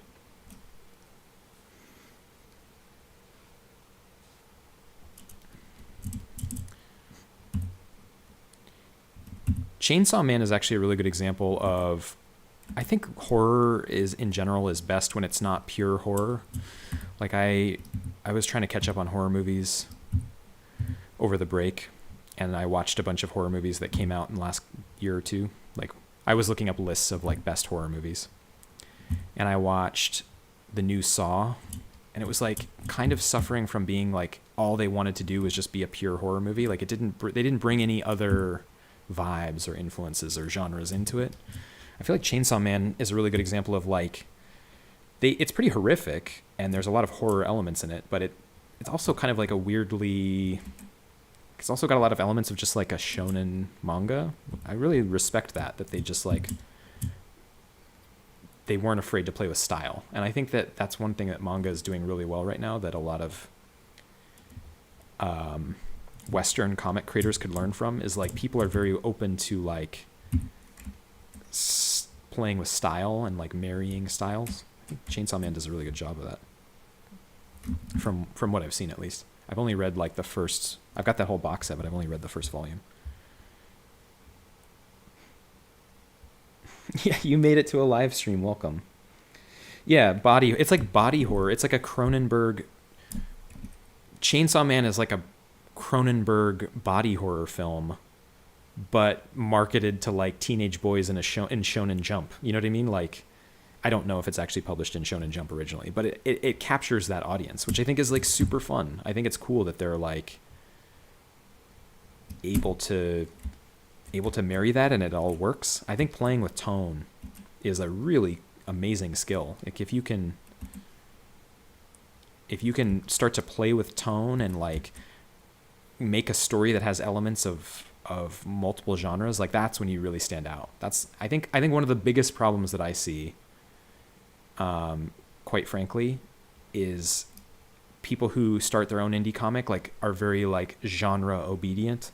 I'm going to make a superhero comic that feels a lot like Invincible or a lot like Spider-Man, or I'm going to make a manga that feels a lot like, My Hero Academia or something. It's like they're imitating something they know instead of like taking all these disparate influences and making their own thing. And that's a lot of what we do is that like we're influenced by all kinds of weird stuff. And I think that once I realized that you can kind of just do whatever you want as long as you're doing it earnestly and people will respond to it. You know what I mean?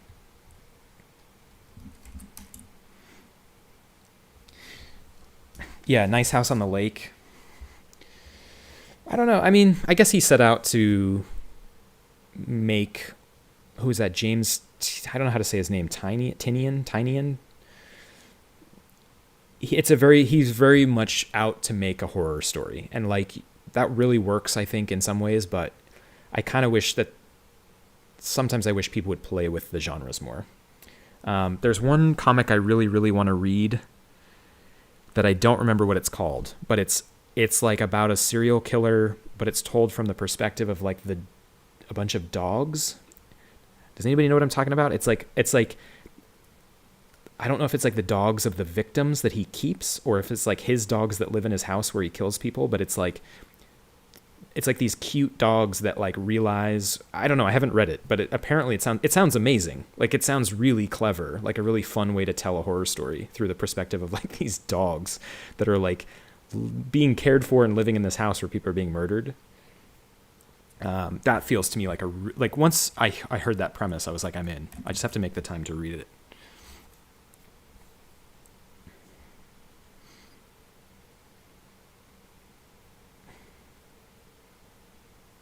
Ooh, nice. A question I didn't know how to answer, and Lydia's here about inky water from cleaning your pen. All right, I think this one is.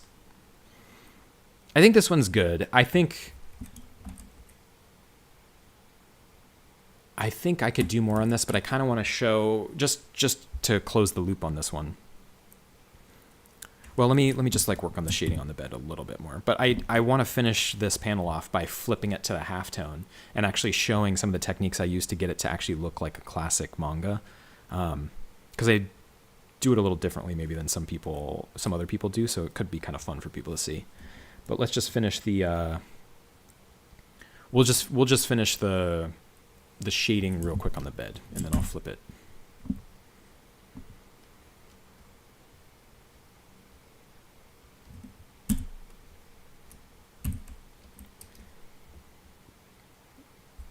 Hi, Billy. Welcome.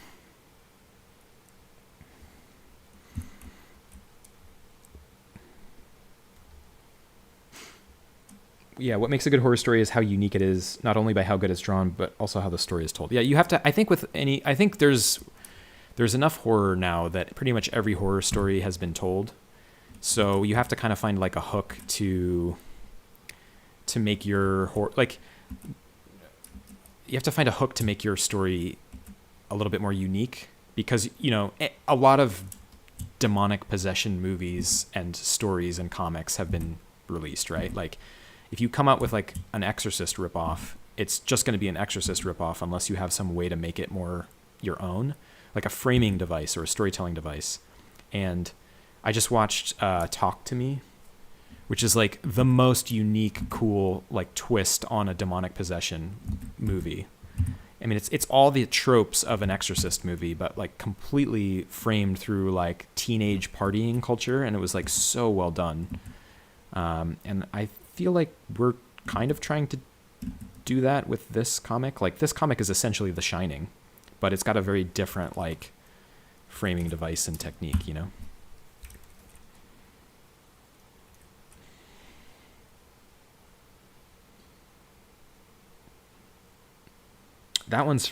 That's a good question for Lydia. Do you have any suggestions on how to make good looking backgrounds? I don't know. Lydia's the background queen, so it's a question for her.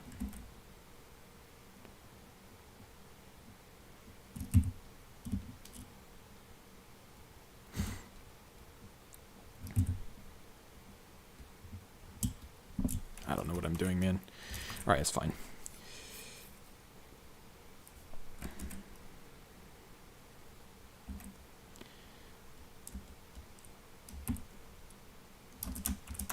All right, one last thing is I want to darken down this area that's like under the bed, because I want that to be pretty dark. So just kind of get it in here real quick.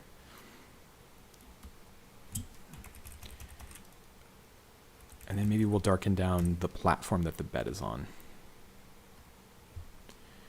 This is all kind of the same shade, so I'll just do the whole thing in this darker. We're at probably about 60% gray for the darkest parts of the panel. One of the things with working in black and white is sort of, you have to kind of start to understand inherently like how far is too far. Like you could use an 80% or a 90% gray, but that's really dark, and that can start to like compete with your line art. Some manga go surprisingly dark in the grays, but they usually save those really dark grays for like the darkest part of a gradient, or in a moment where it's like really a choice, like it's a night scene where something terrible is happening, so they really darken it down for drama. Most of the time I don't go past 65.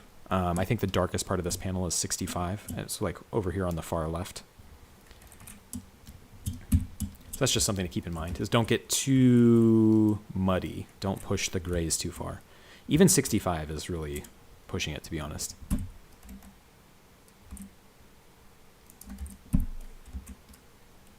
Okay.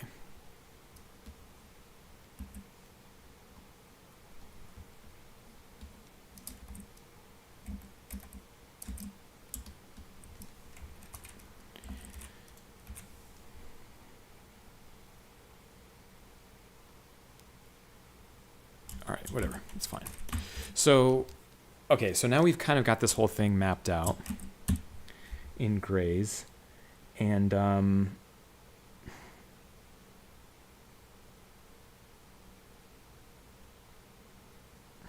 yeah, getting a I have mixed feelings about getting a stock image from Google and putting a filter on it.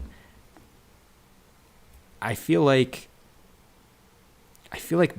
surprisingly I'm less opposed to that than you'd think, because when I read a manga and somebody's put like, that's a much more like manga technique, is to just like throw a filter on a image and use it as your background. When it's done well, it's actually really cool. It feels like an art form in and of itself to do it well. But when it's done badly, it's really cringe. Like, so I actually respect when people throw a filter on something, on a photo, and use it as a background, but they do it well, because I know actually how hard it is to do that and not have it stand out or look like you did that. So I actually don't mind that if it's done well. All right, so I'm going to group all of these layers. So here's every shading layer for this panel. So we're going to call it panel 1.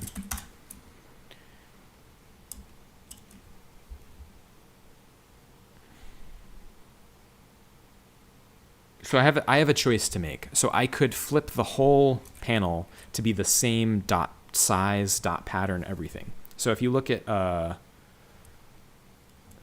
this panel, so this panel is a consistent dot pattern across the whole thing. Like if you zoom in, every object has the same dot size. Even when in the darker areas, it's using the same dot size. I took this whole panel and I just flattened it and flipped it to a halftone. But if you look at this page, there's different dot sizes for different elements. So like the background here is a darker, bigger dot. The laptop is a smaller dot. So you can, actually if you look at these, I'll zoom in. This intersection here of this panel on the left, this panel on the right, and this laptop screen is 3 different halftone conversions.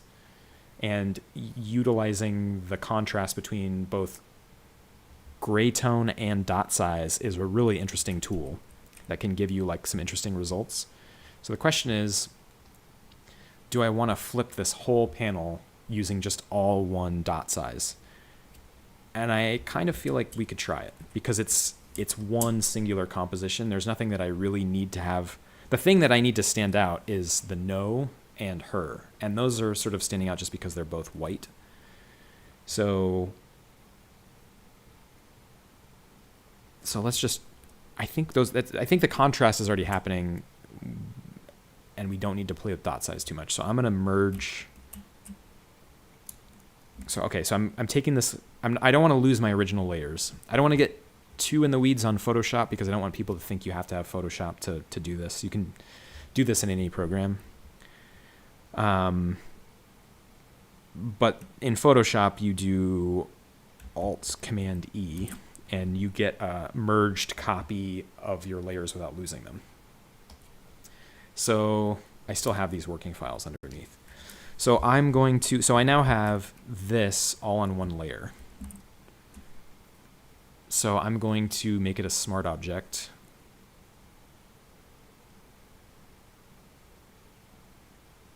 And now I'm going to open it up. Oops. And it'll open up in a separate window. My head is probably blocking this part of it, but I'll do image mode, grayscale, discard the color information, image mode, bitmap. Okay, so now I want to output at the same resolution I'm working in. I'm going to use the halftone screen. And I have to remember, see, the problem with taking a break is that when I was working on this a month ago, I had memorized all the different dot sizes, like how many, like what 100 looks like versus 80 versus 30 dots per inch or whatever. I don't remember. So we'll start at 80 with an angle of 90 and see what that looks like.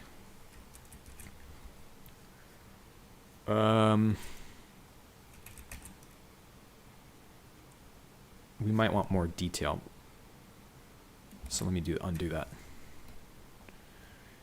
I think I want 100. So we'll do 100 and an angle of 0. This is super technical, but hopefully somebody finds this interesting. I'm just using old school bitmap settings to get these like old school manga shader looks. Oh yeah, that's cool. So this is not, the reason I like doing it this way is it's not a pure just like halftone. It gives you, this is kind of like a broken old system. I'm using bitmap image graphics, which literally were invented like 40 years ago. I think this is like on the original Macintosh. This is the graphic system. So what I like about it is that if you zoom in, it doesn't give you this consistent look. It gives you this weird thing where like sometimes it's lines, sometimes it's like T-shapes. You know what I mean? Like it's this weird, sometimes it's L shapes. It looks like a bunch of Tetris pieces. And the end result is when you zoom all the way out, you get this gray tone, but it's very like, there's a lot of variation in it. I think a lot of people don't like that, but I actually do. So so now here's the secret. So I've lost, actually, let me turn on the previous layer. So I've lost quite a lot of contrast because my original shading just with the smooth grays has a certain kind of like intensity to the shadows. As soon as you do this bitmap look, you lose a lot of that. So what I do is I make another copy of the thing that I'm converting. So we'll do it again. And then I just make it white. So in this case, it's going to be a white rectangle.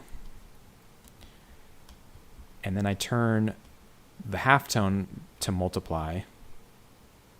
And then I reduce the opacity. So this is just a white rectangle underneath it. I'm going to reduce the opacity of the white rectangle underneath the multiplied halftone layer. I'll zoom in. And as I reduce the opacity of this white rectangle, I get some of the original grays back. So now the halftone is more texture on top of the original smooth grays, if that makes sense. So here's what I did originally. Here's a semi-transparent white rectangle on top of it, and here's the halftone. And so the end result is you get this weird, like, you get all the texture of a halftone, but you get back some of the contrast of your original smooth grays. So hopefully that makes sense. It's very technical, but that combination of layering halftone over top of your original shading is like is to me the secret to getting like a very sophisticated set of grays. So when you look at it, you still get the original. So here's the original contrast when I originally did it, and here's with the two layers that add the texture of the halftones in, and you'll see they're pretty similar. So I do that on everything. I make a halftone layer, but I still allow some of that original shading to come through. If that makes sense. And if I didn't have that in-between white layer, it gets too dark. Because if you put your halftones on multiply and layer them back over that original gray shading, it gets really dark. I mean, this is crazy over here. It's starting to get like, you're starting to lose the detail in the line art. So this in-between layer, this semi-transparent white layer kind of like knocks some of that back. I don't know anybody else who does this. I'm sure I didn't invent it, but yeah, semi-transparent halftone pattern over top of your original shading. That's the bad ink way. It's not a true halftone because halftones, a true halftone, when you zoom in, there's only, or at least in the way it's printed in manga, there's only black or white. And what makes it look gray is when you zoom out and the dots sort of merge, your eye blends them together. I'm not doing that. I've still got some of the original grays under those dots. And that combination is what makes it look cool. So that's how I'm doing this book.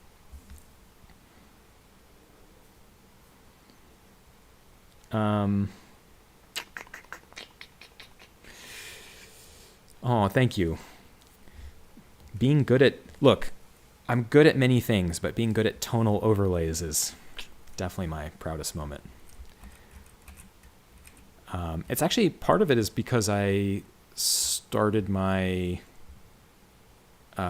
career as an intern at an ad agency, and I was doing a lot of like photo retouching. So a lot of my Photoshop skills are from actually having to work on like ad mock-ups and like final mechanicals for like going to press on like a print ad or a billboard or something.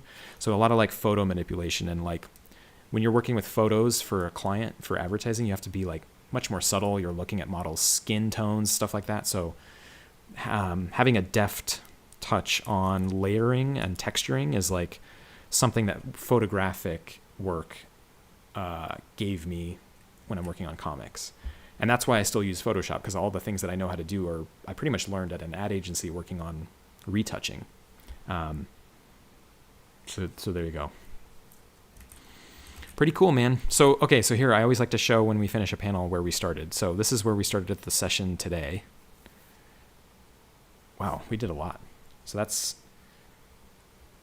the start, and here's where we got to. Pretty cool, man. And then let's make sure that it matches the rest of the book. Workspace, split the workspace.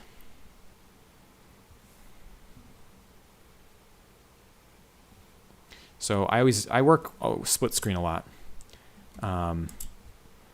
Where when I finish a panel or a page, I'll pull up something that I've done before, and I'll just kind of like make sure I've got the right vibe. I think this is pretty good. There's the Akira bike, the like badass Akira exercise bike that Lydia drew. It's so rad. It pretty much matches. I mean, the main thing I'm looking at is I want, when they're at the same zoom level,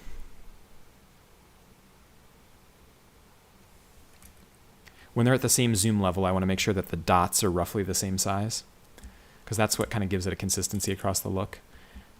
I'd say it's close. These are both at 200%, and the dots look rough. I don't know if this is coming. The problem is that I'm going to have to zoom in more. I'm on a stream, which means that like the quality of the stream is going to like really change how you perceive dots. So I'll zoom way in.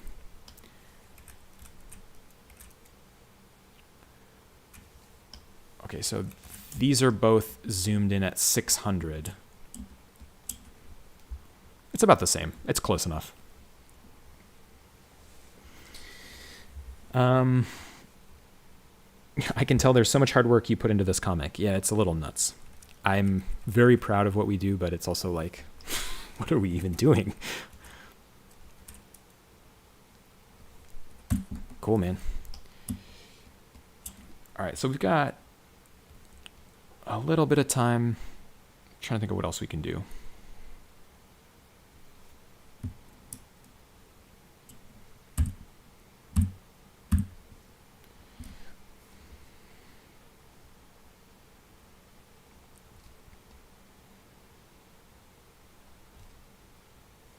And I feel like what's working so well in this panel, this is like early on when like the blue is coming in. I feel like having color start to bleed into this black and white world is so effective. We could try to make the no red or orange or something. Like she's, you know what I mean? She's like coming out of the like nightmare. Because the page right before this is, wait, let me put it in the 2-up. This is the page right before it. She screams in this panel and then wakes up in the room. And the no is red and orange in this one. So you could have it like continue into this world, right? Be pretty interesting.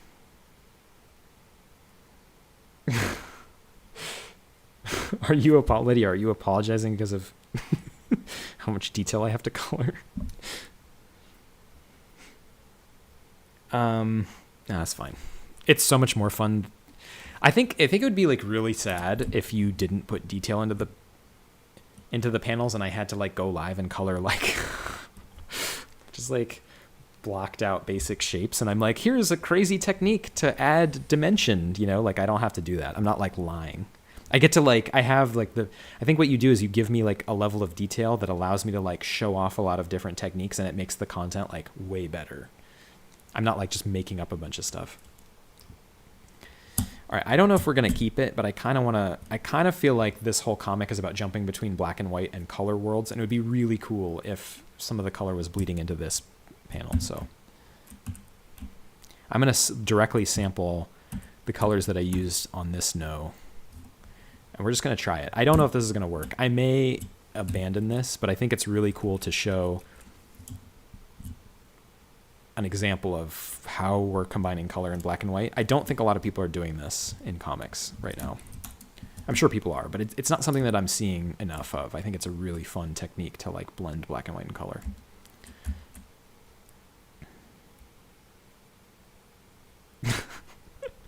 No, it's fine. I'm telling you, I would much rather color stuff that was complicated than like basic.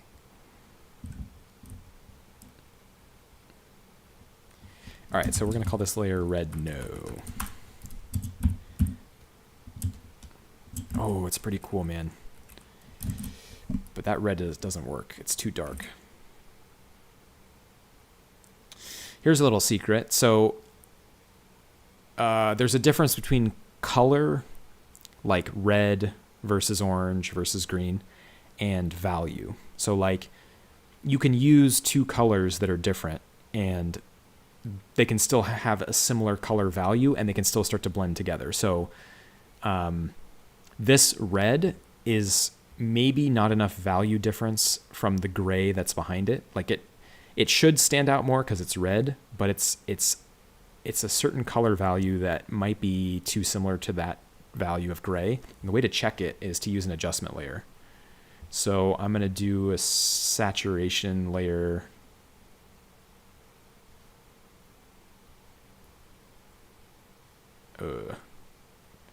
over top.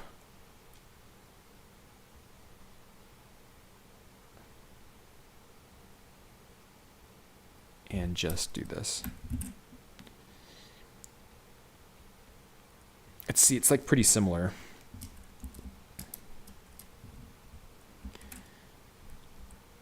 Or an easier way to do this is just to, hue saturation isn't the way to do this.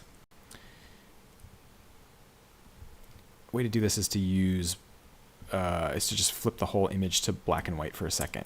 So I'm going to go to image mode, grayscale.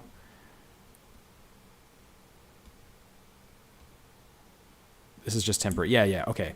So you can see when I change it to gray, you can see that red really doesn't pop at all from the background over here. So that red is not necessarily a great choice. So I think that the secret is to actually push it more to this orange, and maybe even push it even brighter than that. Yes, Bardo is Lydia. So if you want to ask questions of the person who actually penciled and inked and drew this page, ask away. She's here. Yeah, the bottle of hot sauce. So what I'm doing here is I'm starting to establish that the like dream world is bleeding into reality, and the bottle of hot sauce is totally, this character in this bottle of hot sauce is totally going to be in color, and I kind of feel like you could give a hint to it.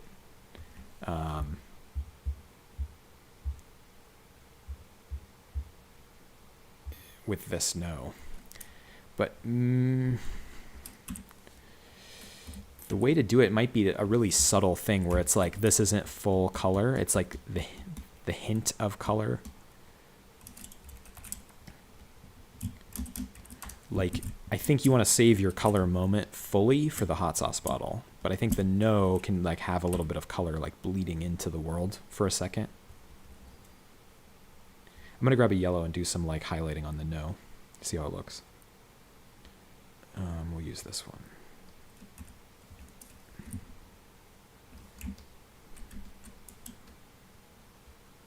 Throw a little yellow on the O's towards her. Yeah. It needs some like highlighting.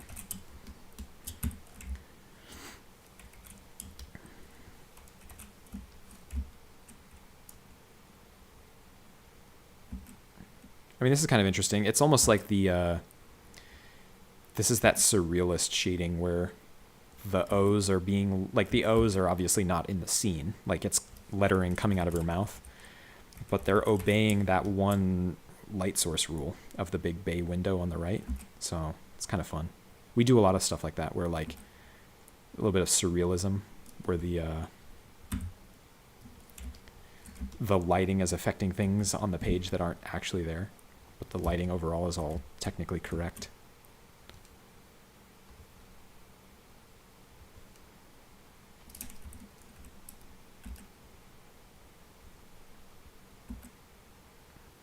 You do like the inside of the O's catching some light too as they get bigger. I don't know. This is kind of just an experiment. I don't know if we're going to keep this, to be honest. But this is fun to do on stream so people can really see like the merging of styles and techniques.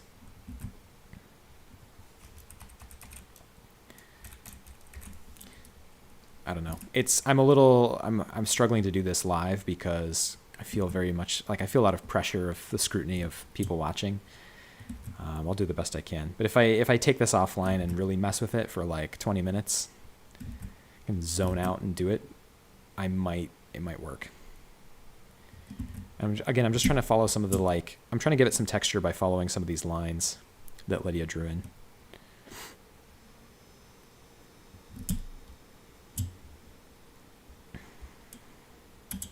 What's the software? It's Photoshop, but every single time somebody asks me what software I use, I always qualify it. Although maybe I should stop qualifying it. I'm always like, you can use anything. Like, don't feel like you have to have Photoshop. But then the other day I was like, maybe I should really start talking up Adobe because like maybe they'd want to sponsor us or something. If any Adobe reps are watching, I only use and recommend Photoshop. The Adobe suite is incredible. And we have 201,055 people who might like to know that. Sponsorship. I always tell people that I don't make super specific tutorials on programs because I do want people to feel like if they watch one of our color videos, they could take a set of markers and a piece of paper and like use the same techniques. You know what I mean? Like you don't have to have a certain program to understand how secondary colors or opposing colors on the color wheel work. You know what I mean? But I'm fully in the Adobe pipeline. Largely because I started so early. I started coloring comics in 2002, I think. And back then, there was really only one program that could do everything that I needed. It was kind of before the other programs and more competition joined the scene. Now a lot of people are using more things, but this is what I know how to use.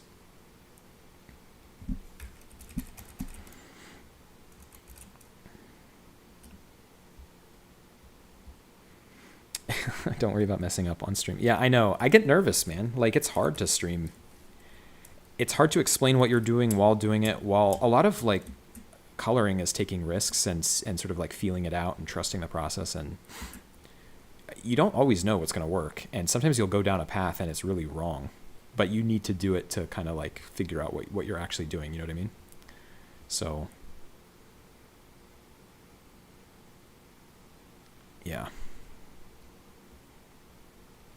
But it's weird because like when you're doing it live in front of a bunch of people, I worry that sometimes the experimentation people will think is like, oh, that's precisely what you want to do. And that looks bad. And like sometimes it's hard to say like, well, I don't know if this is going to work. Like I'm trying stuff and don't think this is the rule. Like don't think this is what you should do necessarily because it might not work. Like it's hard to qualify everything all the time. Or feel like vulnerable enough to try stuff live. Like that's why I started coloring the Skeleton King. Where is he? Oh God, spoiling all the pages. Oh God. Oh my God. Okay, I started coloring the Skeleton King on stream, and I very quickly just felt like I couldn't do it on stream because it's so odd, and it may look completely different than this when I'm done. Like I may not even have it be purple. I don't know. One thing that's going to be so cool about this page, though, that maybe I can finally explain properly is we've got the black and white world of the gray, like the gray tone world, and then we've got the dream world that's in color. This page is the Skeleton King page is going to be so cool because the elevator door is going to be black and white. Like it's like she took the elevator to the surreal color world. And so when the doors open, we're looking into the quote unquote real world for a second. So it's going to be like a black and white shaded, just like the one on the right, like a black and white shaded panel as she takes the elevator to the color world and then looks up at the Skeleton King. I mean, it's going to be, I'm like fanboying over our own comic, but that's going to be like such a sick moment. It's like when the Junji Ito world hits the like color world. Anyway. And then, but before, I think you have to earn that moment, you know, before those elevator doors open and you see the black and white interior of the elevator in a full color environment, you got to earn it a little bit. You got to like tease the color bleeding into the black and white world. And so that's what moments like what this are. You're sort of starting to like establish that kind of like bleeding reality thing, so that your reader kind of like accepts it. I think of the movie Pleasantville a lot. For those, that was like, Lydia, do you remember when Pleasantville came out when we were like in elementary school or something? It was like a big deal at the time. Like I remember a lot of people talked about it in the film world. Pleasantville did a good job of earning it. Like the whole plot of Pleasantville is that like when you sort of wake up from this false reality you're living in, you start to turn color. It's like they use the 50s black and white as like a metaphor for being kind of like sheltered. And so Pleasantville doesn't just switch the whole world to color. They like have characters become color like slowly. And so you really earn that change by the time like it all goes to color.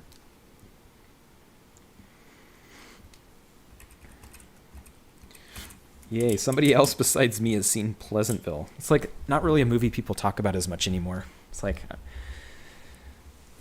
yeah, it's like for whatever reason, it was like when it came out, it was like this huge deal. And then it's like not really been one of those movies. It's not like, you know, when you talk to college kids now, they're like, yeah, like I'm really influenced by Pulp Fiction and Pleasantville. Like it's not really like something that has like, for whatever reason, like withstood the test of time somehow, even though I do think it's still a good movie. I haven't watched it in a while. I hope it's not like problematic or something. I just like, full disclaimer, I haven't watched it in a long time, so I don't remember like if there's something really that no longer holds up culturally, but I remember it being a very clever artistic film. Oh yeah, The Giver. Yeah. We read that in like 5th grade, didn't we? I feel like The Giver was like a pretty big influence on me.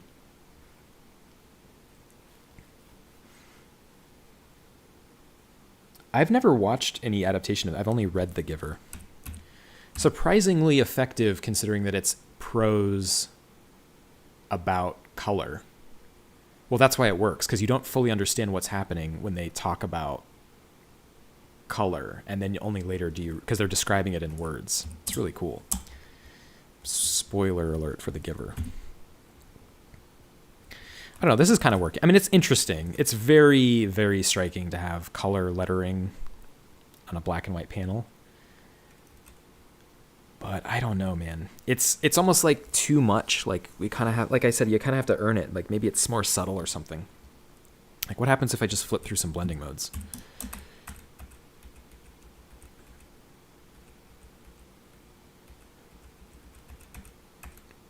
Oh, I thought I'd start to show some dots under it, but I guess not. I guess the way I've set up the file. Oh, okay, because I see. Hang on.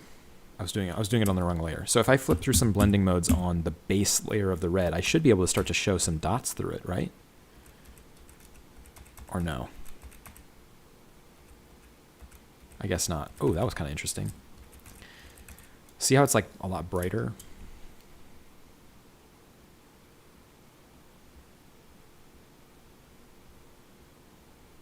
Maybe that's better. It kind of is less like, It's a little brighter. The color saturation is a lot more intense. Yeah, fade it as it becomes real. Let's do that. Okay, so we'll throw a mask on it. Maybe we even fade it with like a halftone brush. I gotta rethink my stream setup because I've noticed that when I pull up my brush panel, my stupid head is in front of it. So you can't see what brush I'm picking. I gotta figure that out.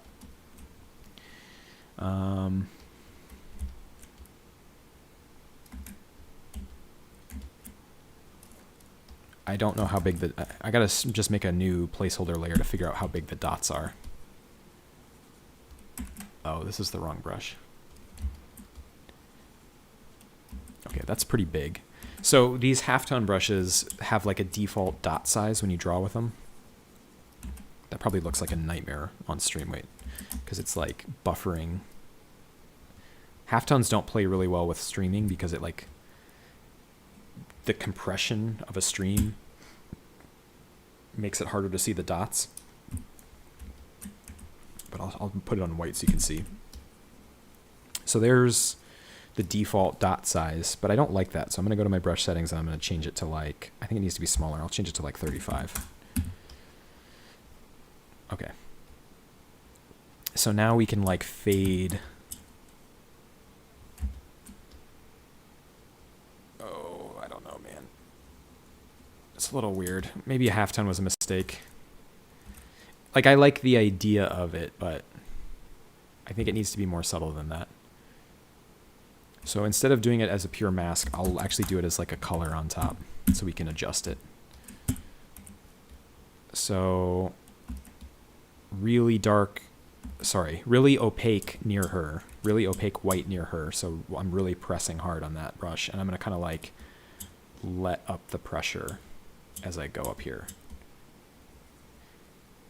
And I might even get it to pure white right as it gets near her head. So I'm going to use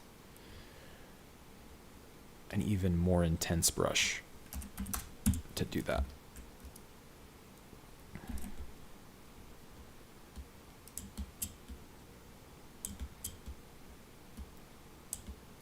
So it just kind of fades the color off. It's cool. And because it's fading off with a halftone, it like, you sort of accept it because it's matching the halftone of the background a little bit. If I turn the lines off, you can really, it actually looks super sick with the lines off. This, I got to make a video about this. Like maybe this is like the next video I should make. But like, I think people forget that if you vary dot size and angle and pattern, like, and if you put opposing halftones near each other, it gets super interesting. Like see how the halftone of the grays is really small and the halftone on the white on the lettering is really big. That is as much a part of contrast as color or color value. And playing with halftone size while also playing with color and 10% gray up against 60% gray, like the marriage of all that stuff is super fun. It can really add dimension to your work. And I can fade, so this is like a white layer over top, and I can fade it down if I want to like see what it looks like. So here, I'll zoom in so you can see. So as I drag the opacity up on the white layer, it changes your perception of it a lot. I kind of like the balls to just have it be pure white though. It's cool. This is interesting. Now if you look at, let me set up the view right so everybody can see.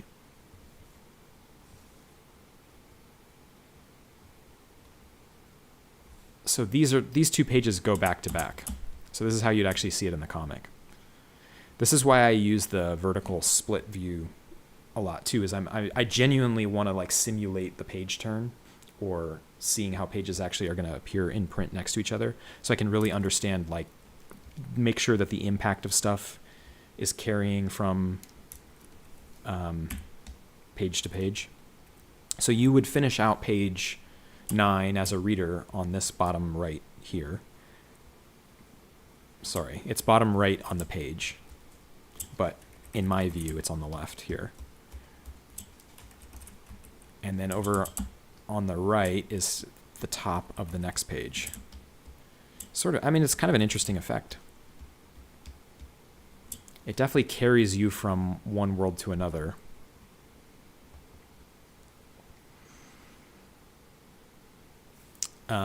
It's like she screamed no, and then the no continues as she wakes up from the nightmare. It's interesting because when you see them together, what you realize is that I might have done the color backwards, because she screams no and it turns red as it comes out of her mouth, and then you kind of, I wonder if it actually wants to be red going to orange. You know what I mean? So that it's, if you look at them together, it's like it goes from orange to red to red to orange. It's like more of a smooth transition between the pages. That, like, that's the kind of detail that could be really interesting. Like, what if I just turn that off and redo it?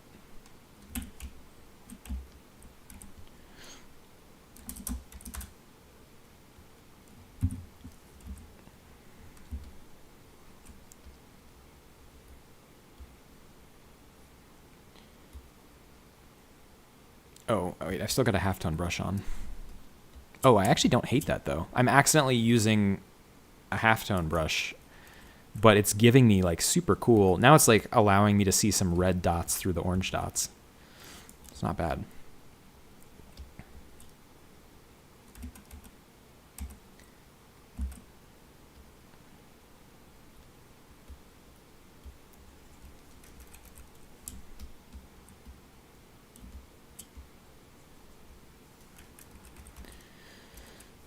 It's not bad. It's cool.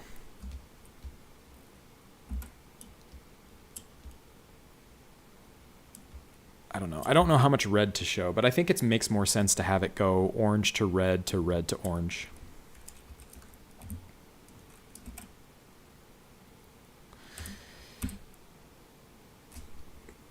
I don't know. I might keep playing with it off stream, but I jumped in here not knowing what's going on, but is that like a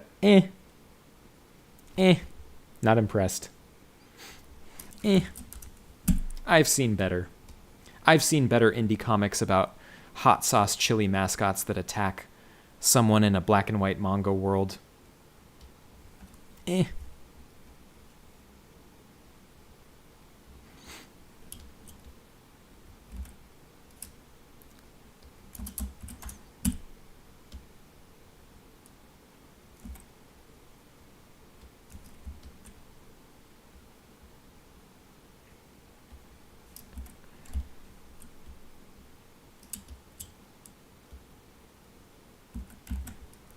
Just trying to refine this fade a little more. It's hard, man. Building gradients, I know I probably should just be using the gradient tool, but sometimes I want the control of actually building it with brushes so I can build it up. That's not bad, man. I don't mind it staying orange, but maybe we try to get it back to black and white by the time you want the sense that this element is becoming, the lettering element is becoming part of the real world as it like gets closer to her, because she's in black and white. So maybe I resist the temptation to make it orange as it gets near her.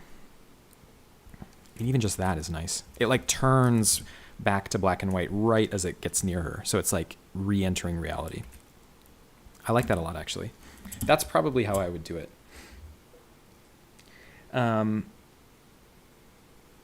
So now if I look at the split view,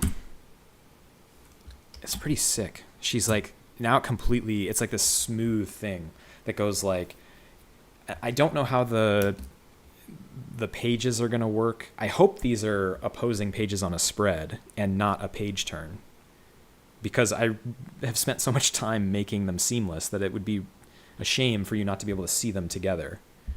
I guess it depends on, we have to figure out how the pagination works out, like what the folios are. But if you finished out here, let me turn off the tools. If you finished out the bottom of page 9 and on the same, and this is how it was printed, where when it's open, you see the bottom of page 9 going into the top of page 10, and the color transition is, red to red. It'd be pretty sick. It would be a shame if this is a page turn. and you like miss that like visual connection if you're not paying attention.